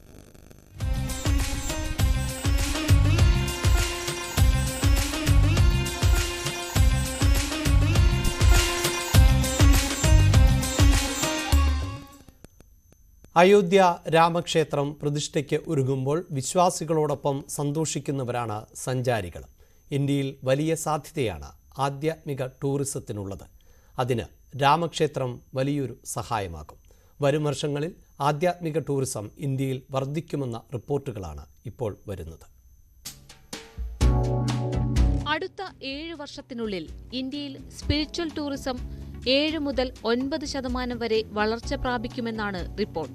കോവിഡിന് ശേഷമുള്ള കാലയളവിൽ ഇന്ത്യയിലെ വിനോദസഞ്ചാര മേഖല തിരിച്ചുവരുന്നതിൽ പ്രധാന പങ്ക് വഹിച്ചത് സ്പിരിച്വൽ ടൂറിസമാണ്. 2020 ഇന്ത്യയിൽ $44 ബില്യൺ ബിസിനസ്സാണ് ഈ മേഖലയിൽ നടന്നതെങ്കിൽ 2023 ആയപ്പോൾ അത് ഏകദേശം $56 ബില്യൺ ഉയർന്നു. ഇത്തരം വിനോദസഞ്ചാര കേന്ദ്രങ്ങളിലെ അടിസ്ഥാന സൗകര്യ വികസനം വഴി കോവിഡിന് ശേഷം രാജ്യത്തെ ടൂറിസം മേഖലയിൽ വൻ കുതിച്ചുചാട്ടമുണ്ടായി. ഈ ക്ഷേത്ര നഗരങ്ങളുടെ പട്ടികയിൽ അയോധ്യയും ഉൾപ്പെടുന്നുണ്ട്. രാമക്ഷേത്രത്തിന്റെ ഉദ്ഘാടനത്തോടെ ഇവിടേക്കെത്തുന്ന സഞ്ചാരികളുടെ എണ്ണം ഇനിയും ഉയരുമെന്നാണ് പ്രതീക്ഷ. ആത്മീയ യാത്രകൾ പണ്ടത്തേതുപോലെ തീർത്ഥാടനങ്ങളിൽ മാത്രമായി ഇപ്പോൾ പലരും ഒതുക്കാറില്ലെന്നും ആ പ്രദേശത്തെ മറ്റ് അനുഭവങ്ങളും സാഹസികതകളും പര്യവേക്ഷണം ചെയ്യാൻ പലരും സമയം കണ്ടെത്താറുണ്ടെന്നും SOTC ട്രാവൽ ഹോളിഡേയ്സ് കൺട്രി ഹെഡും പ്രസിഡന്റുമായ ഡാനിയൽ ഡിസൂസ പറയുന്നു. ഉദാഹരണത്തിന് വൈഷ്ണോദേവി ക്ഷേത്രത്തിലെത്തിയാൽ രാമേശ്വരം വൈറ്റ് വാട്ടർ റാഫ്റ്റിംഗും നൈറ്റ് ട്രക്കിംഗും എല്ലാം നടത്താം. ഋഷികേശിലെ ബംഗി ജമ്പിംഗും പ്രശസ്തമാണ്. ഗംഗയിൽ വരുന്നവരെ അവിടെയുള്ള സൂര്യാസ്തമയത്തിന്റെ മനോഹരമായ കാഴ്ചകൾ ആകർഷിക്കാറുണ്ട്. ഗംഗയിൽ വരുന്നവർക്ക് ബോട്ടിംഗ് നടത്താനുള്ള സൗകര്യവുമുണ്ട്. വാരണാസിയിൽ എത്തുന്നവർ സന്ദർശിക്കുന്ന മറ്റൊരു സ്ഥലമാണ് നെയ്ത്തുകാരുടെ ഗ്രാമം. കോവിഡ് മഹാമാരിക്ക് ശേഷം സഞ്ചാരികളുടെ മുൻഗണനകൾ തന്നെ മാറിയെന്നും അത് സ്പിരിച്വൽ ടൂറിസത്തിന്റെ വളർച്ചയ്ക്ക് കാരണമായെന്നും ഡാനിയൽ ഡിസൂസ പറയുന്നു. 2019 ചാർധാം തീർത്ഥാടനത്തിൽ 34 ലക്ഷം വിനോദസഞ്ചാരികളാണ് പങ്കെടുത്തത്. കോവിഡിനെ തുടർന്നുള്ള 2 വർഷങ്ങളിൽ ഇവിടെ തീർത്ഥാടനം നടന്നിരുന്നില്ല. 2022 ഇവിടെ 35.2 ലക്ഷം സന്ദർശകരാണ് എത്തിയത്. 2023 ഇവിടേക്കെത്തിയ സന്ദർശകരുടെ എണ്ണം 56.1 ലക്ഷമായി ഉയർന്നു. റോഡ് ഗതാഗതം ഉൾപ്പെടെ ഇവിടേക്കുള്ള അടിസ്ഥാന സൗകര്യവും മെച്ചപ്പെട്ടിട്ടുണ്ട്. അഹമ്മദാബാദിൽ നിന്നും നാഥദ്വാരയിലെ ശ്രീനാഥ്ജി ക്ഷേത്രത്തിലേക്കുള്ള റോഡ് ഇതിന് ഉദാഹരണമാണ്. വാരാന്ത്യങ്ങളിൽ ധാരാളം തീർത്ഥാടകർ ഇവിടേക്ക് എത്തുന്നുണ്ട്. ആനന്ദ് അഡ്വൈസേഴ്സ് ലിമിറ്റഡിന്റെ investment banking director Atul Thakkar പറയുന്നു. 2022 അമർനാഥിൽ 3 ലക്ഷം തീർത്ഥാടകരാണ് എത്തിയത്. 2023 അത് 4.3 ലക്ഷം സന്ദർശകരായി ഉയർന്നു. 2023 ഗോവയിൽ 85 ലക്ഷം വിനോദസഞ്ചാരികളാണ് എത്തിയതെങ്കിൽ തിരുപ്പതി ക്ഷേത്രത്തിൽ 3 കോടി തീർത്ഥാടകരാണ് ഇതേ കാലയളവിൽ എത്തിയത്. പുതുവർഷ ദിനത്തിൽ ഓയോയിലും കൂടുതൽ പേരും തിരഞ്ഞത് ബീച്ചുകളെയും ഹിൽ സ്റ്റേഷനുകളെയും കുറിച്ചല്ലെന്നും മറിച്ച് അയോധ്യയെക്കുറിച്ചാണെന്നും ഓയോ സ്ഥാപകൻ റിതേഷ് അഗർവാളും കഴിഞ്ഞ ദിവസം പറഞ്ഞിരുന്നു. പുതുവർഷ ദിനം ഓയോയിൽ 80% പേരും തിരഞ്ഞത് അയോധ്യയെക്കുറിച്ചാണ്.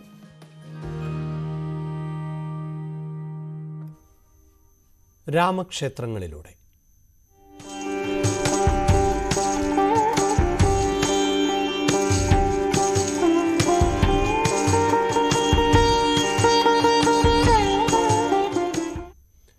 അയോധ്യ രാമക്ഷേത്ര പ്രതിഷ്ഠയ്ക്കുള്ള ഒരുക്കങ്ങളാണ് നാടെങ്ങും. രാമചരിതം പങ്കുവയ്ക്കുന്ന നിരവധി ക്ഷേത്രങ്ങൾ കേരളത്തിലുമുണ്ട്. അങ്ങനെയൊന്നാണ് ഇരിങ്ങാലക്കുടയിലെ കൂടൽമാണിക്യം ക്ഷേത്രം. പ്രതിഷ്ഠ രാമനല്ലെങ്കിലും രാമക്ഷേത്രങ്ങളിലൂടെ സഞ്ചരിക്കുമ്പോൾ സഹോദരനായ ഭരതനെ കണ്ടു മടങ്ങാൻ കൂടൽമാണിക്യത്തിൽ എത്തണം. തൃപ്രയാറിൽ ശ്രീരാമനെ കണ്ടുകഴിഞ്ഞാൽ പിന്നെ കൂടൽമാണിക്യത്തെത്തി ഭരതനെ തൊഴാതെ മടങ്ങുന്നത് എങ്ങനെയാണ്? ഇന്ത്യയിൽ തന്നെ അപൂർവം ഭരത പ്രതിഷ്ഠയുള്ള ക്ഷേത്രങ്ങളിലൊന്നാണ് കൂടൽമാണിക്യം ക്ഷേത്രം. 30 ഏക്കറോളം പരന്നുകിടക്കുന്ന ഭൂസമ്പത്തുള്ള ഒരു ക്ഷേത്രം. ജാതിമത ഭേദമന്യേ ലക്ഷക്കണക്കിന് ഭക്തർ ഇവിടെയെത്തി ഭഗവാനെ കണ്ട് തൊഴുത് അനുഗ്രഹം നേടി മടങ്ങുന്നു. നമുക്ക് ക്ഷേത്രത്തിലേക്ക് ഒന്ന് പ്രവേശിക്കാം.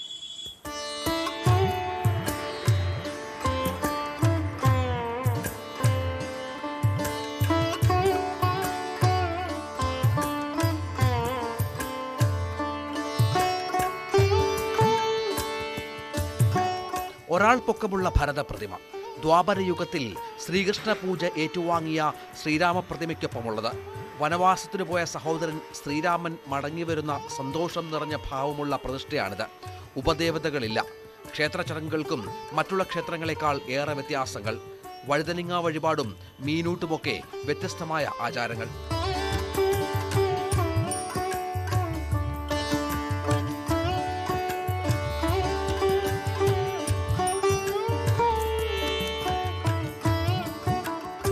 ഭാരതത്തിലെ ഏക ഭാരതക്ഷേത്രമാണ് ശ്രീ കൂടൽമാണിക്യം ക്ഷേത്രം.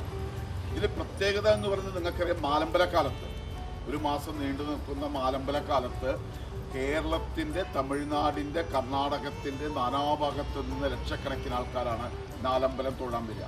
ആദ്യം തൃപ്പയാർ തൊഴുത്, പിന്നെ ഭരതക്ഷേത്രത്തിൽ തൊഴുത്, മൂഴിക്കുളം പായമ്മിൽ അതാണ് ഇത്. ഭഗവാൻ ശ്രീരാമൻ വനവാസത്തിന് പോയപ്പോൾ അദ്ദേഹത്തിൻ്റെ പാതുകം വെച്ചുകൊണ്ട് രാജ്യം ഭരിക്കുന്ന ഒരു കൺസെപ്റ്റാണ് ഈ ഭരതക്ഷേത്രത്തിനുള്ളത്. വാസ്തുപരമായി ഏറെ പ്രത്യേകതയുള്ള ക്ഷേത്രം. കേരളത്തിന്റെ മാറ്റങ്ങൾ കൂടി പ്രതിഫലിക്കുന്നു കൂടൽമാണിക്യം ക്ഷേത്രത്തിൽ. 8-ാം നൂറ്റാണ്ടിലെയും 12-ാം നൂറ്റാണ്ടിലെയും രാജശാസനകൾ ക്ഷേത്രത്തിൽ കാണാം. കേരളത്തിലെ തന്നെ ഏറ്റവും വലിയ ഈ കൂത്തമ്പലം വാസ്തുകലയുടെ പ്രത്യക്ഷ അത്ഭുതമാണ്.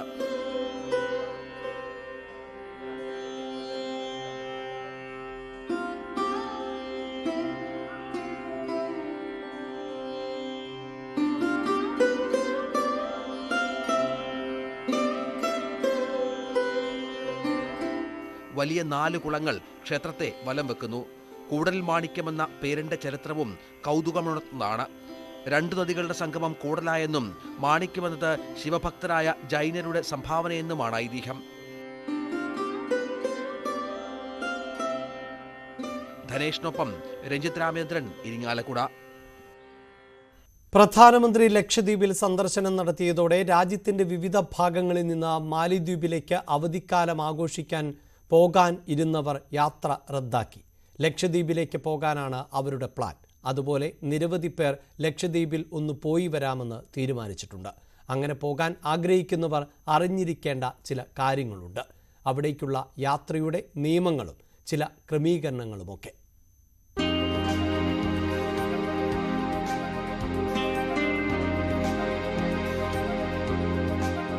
പ്രധാനമന്ത്രിയുടെ സന്ദർശനത്തിന് ശേഷം ലക്ഷദ്വീപിലേക്ക് വമ്പൻ പദ്ധതികളാണ് എത്തുന്നത്. വിനോദസഞ്ചാരം പ്രോത്സാഹിപ്പിക്കാനായി പുതിയ വിമാനത്താവളം മിനിക്കോയ് ദ്വീപിൽ വരുന്നുവെന്ന റിപ്പോർട്ടുകളും വരുന്നു. യുദ്ധവിമാനങ്ങൾ, സൈനിക ഗതാഗത വിമാനങ്ങൾ, വാണിജ്യ വിമാനങ്ങൾ എന്നിവ പ്രവർത്തിപ്പിക്കാൻ സാധിക്കുന്ന സംയുക്ത വിമാനത്താവളം നിർമ്മിക്കാനാണ് പദ്ധതി. ഇന്ത്യയിലെ ഏറ്റവും ചെറിയ കേന്ദ്രഭരണ പ്രദേശമായ ലക്ഷദ്വീപിലേക്ക് ടൂറിസ്റ്റുകളുടെ ഒഴുക്കു തുടങ്ങിയിരിക്കുകയാണ്. മാൽദ്വീപ് ഇന്ത്യ ചർച്ചയും ഇതിന് കാരണമായിട്ടുണ്ട്. ലക്ഷദ്വീപിനെ കുറിച്ചുള്ള ഗൂഗിൾ സെർച്ച് പോലും 20 വർഷത്തിനിടയിലെ ഏറ്റവും ഉയർന്ന നിരക്കിലാണ്. ലക്ഷദ്വീപിൽ പ്രവേശിക്കാൻ ആർക്കൊക്കെയാണ് അനുമതി വേണ്ടതെന്ന് നോക്കാം.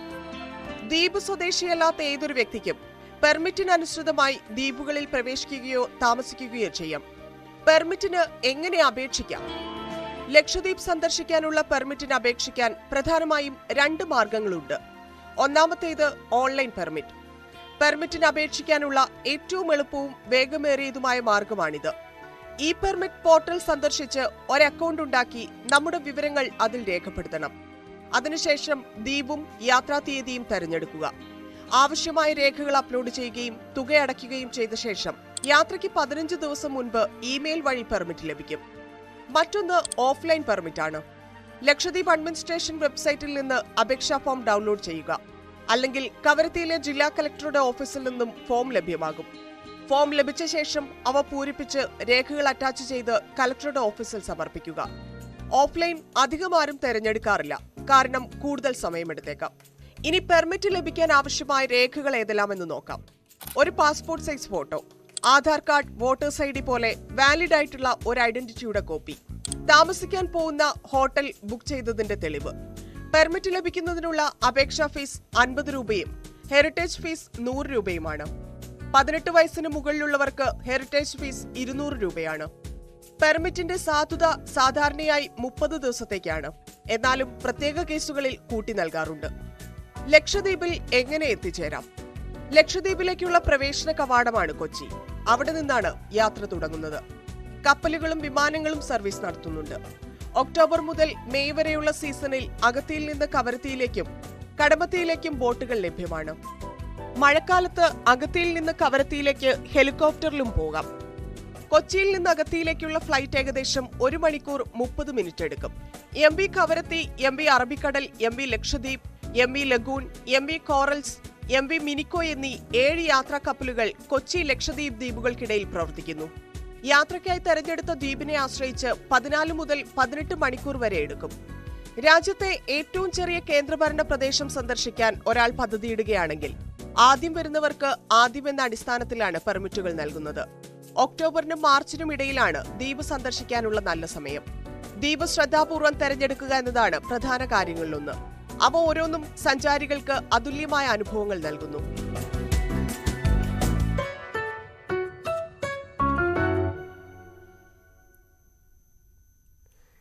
ഇന്ന് ആശയഭിന്നതയിൽ ആണെങ്കിലും വളരെ സൗഹാർദ്ദപരമായ ഒരു ഭൂതകാലമാണ് ഇന്ത്യക്കും മാലിദ്വീപിനും ഇടയിൽ ഉണ്ടായിരുന്നത്. ലക്ഷദ്വീപിനെ പ്രകീർത്തിച്ചു എന്ന കാരണത്താൽ നമ്മുടെ പ്രധാനമന്ത്രി മാലിദ്വീപ് അധിക്ഷേപിക്കുമ്പോൾ അവർ മറക്കുന്നത് അവരുടെ ജീവനോളം വിലയുള്ള ഭൂതകാലത്തെയാണ്. കോവിഡ് കാലത്ത് ഇന്ത്യയുടെ അകമഴിഞ്ഞ സഹായമാണ് മാലിദ്വീപിനെ അതിഗുരുതര സാഹചര്യത്തിൽ നിന്ന് കരകയറ്റിയത് എന്നതാണ് യാഥാർത്ഥ്യം. അങ്ങനെ പല പല കാരണങ്ങളാൽ മാലിദ്വീപ് വളരെയധികം കടപ്പെട്ടിരിക്കുന്ന രാജ്യമാണ് ഇന്ത്യ. ഇപ്പോൾ അഭിപ്രായ ഭിന്നതയാണെങ്കിലും ഇന്ത്യയും മാലിദ്വീപും തമ്മിലുള്ള ബന്ധം മുമ്പ് വളരെ ഇഴയടുപ്പമുള്ളതായിരുന്നു. എന്നും മാലിദ്വീപിന്റെ പ്രതിസന്ധി ഘട്ടങ്ങളിൽ കൈയയച്ച് ഇന്ത്യ സഹായം നൽകിയിട്ടുള്ളതാണ് ചരിത്രം. കോവിഡ് വ്യാപന കാലത്താണ് അത് ഏറ്റവും കൂടുതൽ നമ്മൾ കണ്ടത്.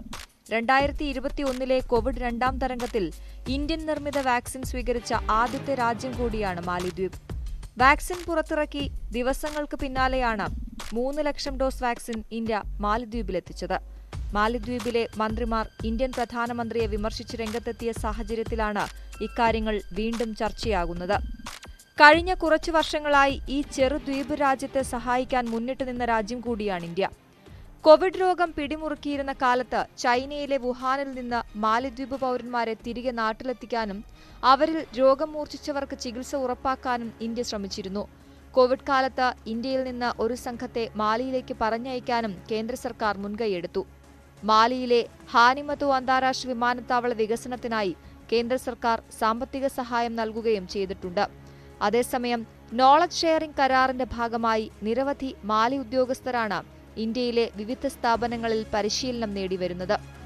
വാക്സിൻ നൽകിയത് കൂടാതെ മാലിയിൽ അടിയന്തര വൈദ്യസഹായം എത്തിക്കാനും മുന്നോട്ടു വന്ന രാജ്യമാണ് ഇന്ത്യ.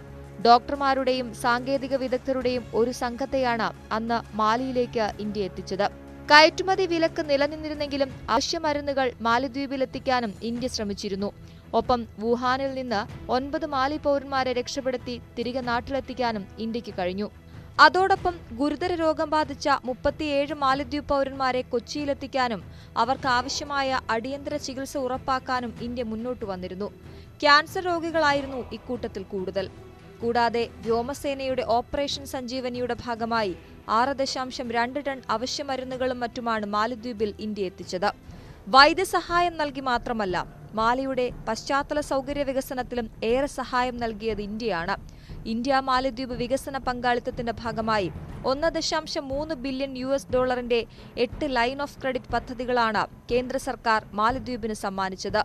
ഗ്രേറ്റർ മാലി കണക്ടിവിറ്റി പ്രോജക്ടിന് ധനസഹായം നൽകുന്നതിനായി Exim bank of India $400 million line of credit കരാറിൽ ഒപ്പുവയ്ക്കുകയും ചെയ്തിരുന്നു. അതേസമയം മാലിയിലെ ഹാനിമതോ അന്താരാഷ്ട്ര വിമാനത്താവള വികസനത്തിന് ആവശ്യമായ സഹായം നൽകാനും ഇന്ത്യ തീരുമാനിച്ചിരിക്കുകയാണ്. ഇതിനെല്ലാം പുറമെ ഇന്ത്യൻ പിന്തുണയോടെ മറ്റ് ചില വികസന പദ്ധതികളും മാലദ്വീപിൽ വരാനിരിക്കുകയാണ്. മാലിയിലെ 34 ദ്വീപുകൾക്കായുള്ള ജലമലിനജല ശൃംഖല, മിഫ്കോ വികസന പദ്ധതികൾ, ഗുൽഹി ഫൽഹു തുറമുഖ വികസന പദ്ധതികൾ, ഹുൽഹുമാലിലെ ക്രിക്കറ്റ് സ്റ്റേഡിയം, ക്യാൻസർ ആശുപത്രി എന്നിവയാണ് ഇന്ത്യൻ പിന്തുണയോടെ മാലദ്വീപിൽ വരാനിരിക്കുന്ന പദ്ധതികൾ.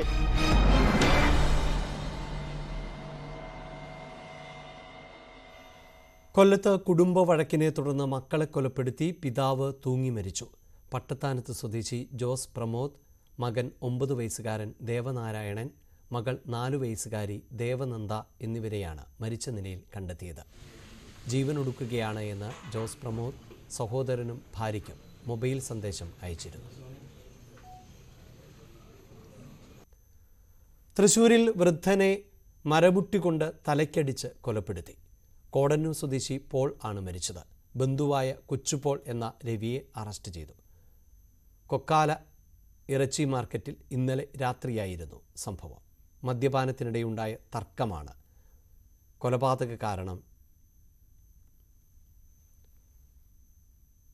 തിരുവനന്തപുരം കരിക്കകത്ത് നിർമ്മാണത്തിലിരുന്ന ഫ്ളാറ്റിൽ നിന്ന് വീണ് 3 തൊഴിലാളികൾക്ക് പരിക്ക്. ഒരാളുടെ നില അതീവ ഗുരുതരമാണ്. 7ാം നിലയിൽ സാധനങ്ങൾ കൊണ്ടുപോകുന്ന ലിഫ്റ്റിന്റെ ഭാഗത്തു നിന്നാണ് ബീഹാർ സ്വദേശിയായ പ്രകാശ് മണ്ഡൽ വീണത്.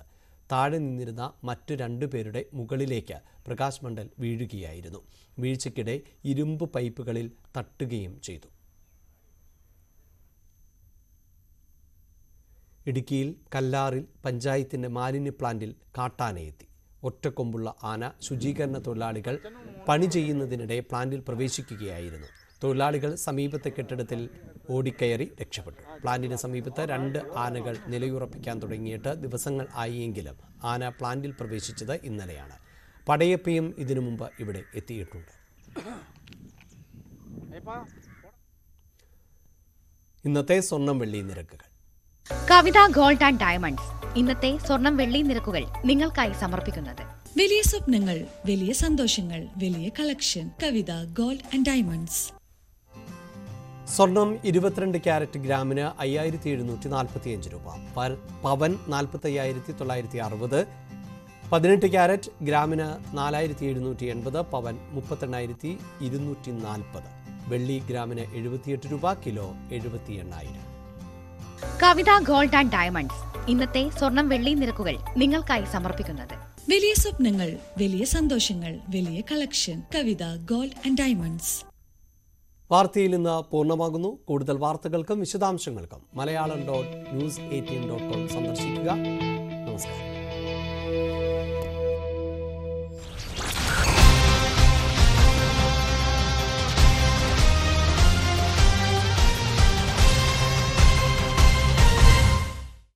ഈ പരിപാടി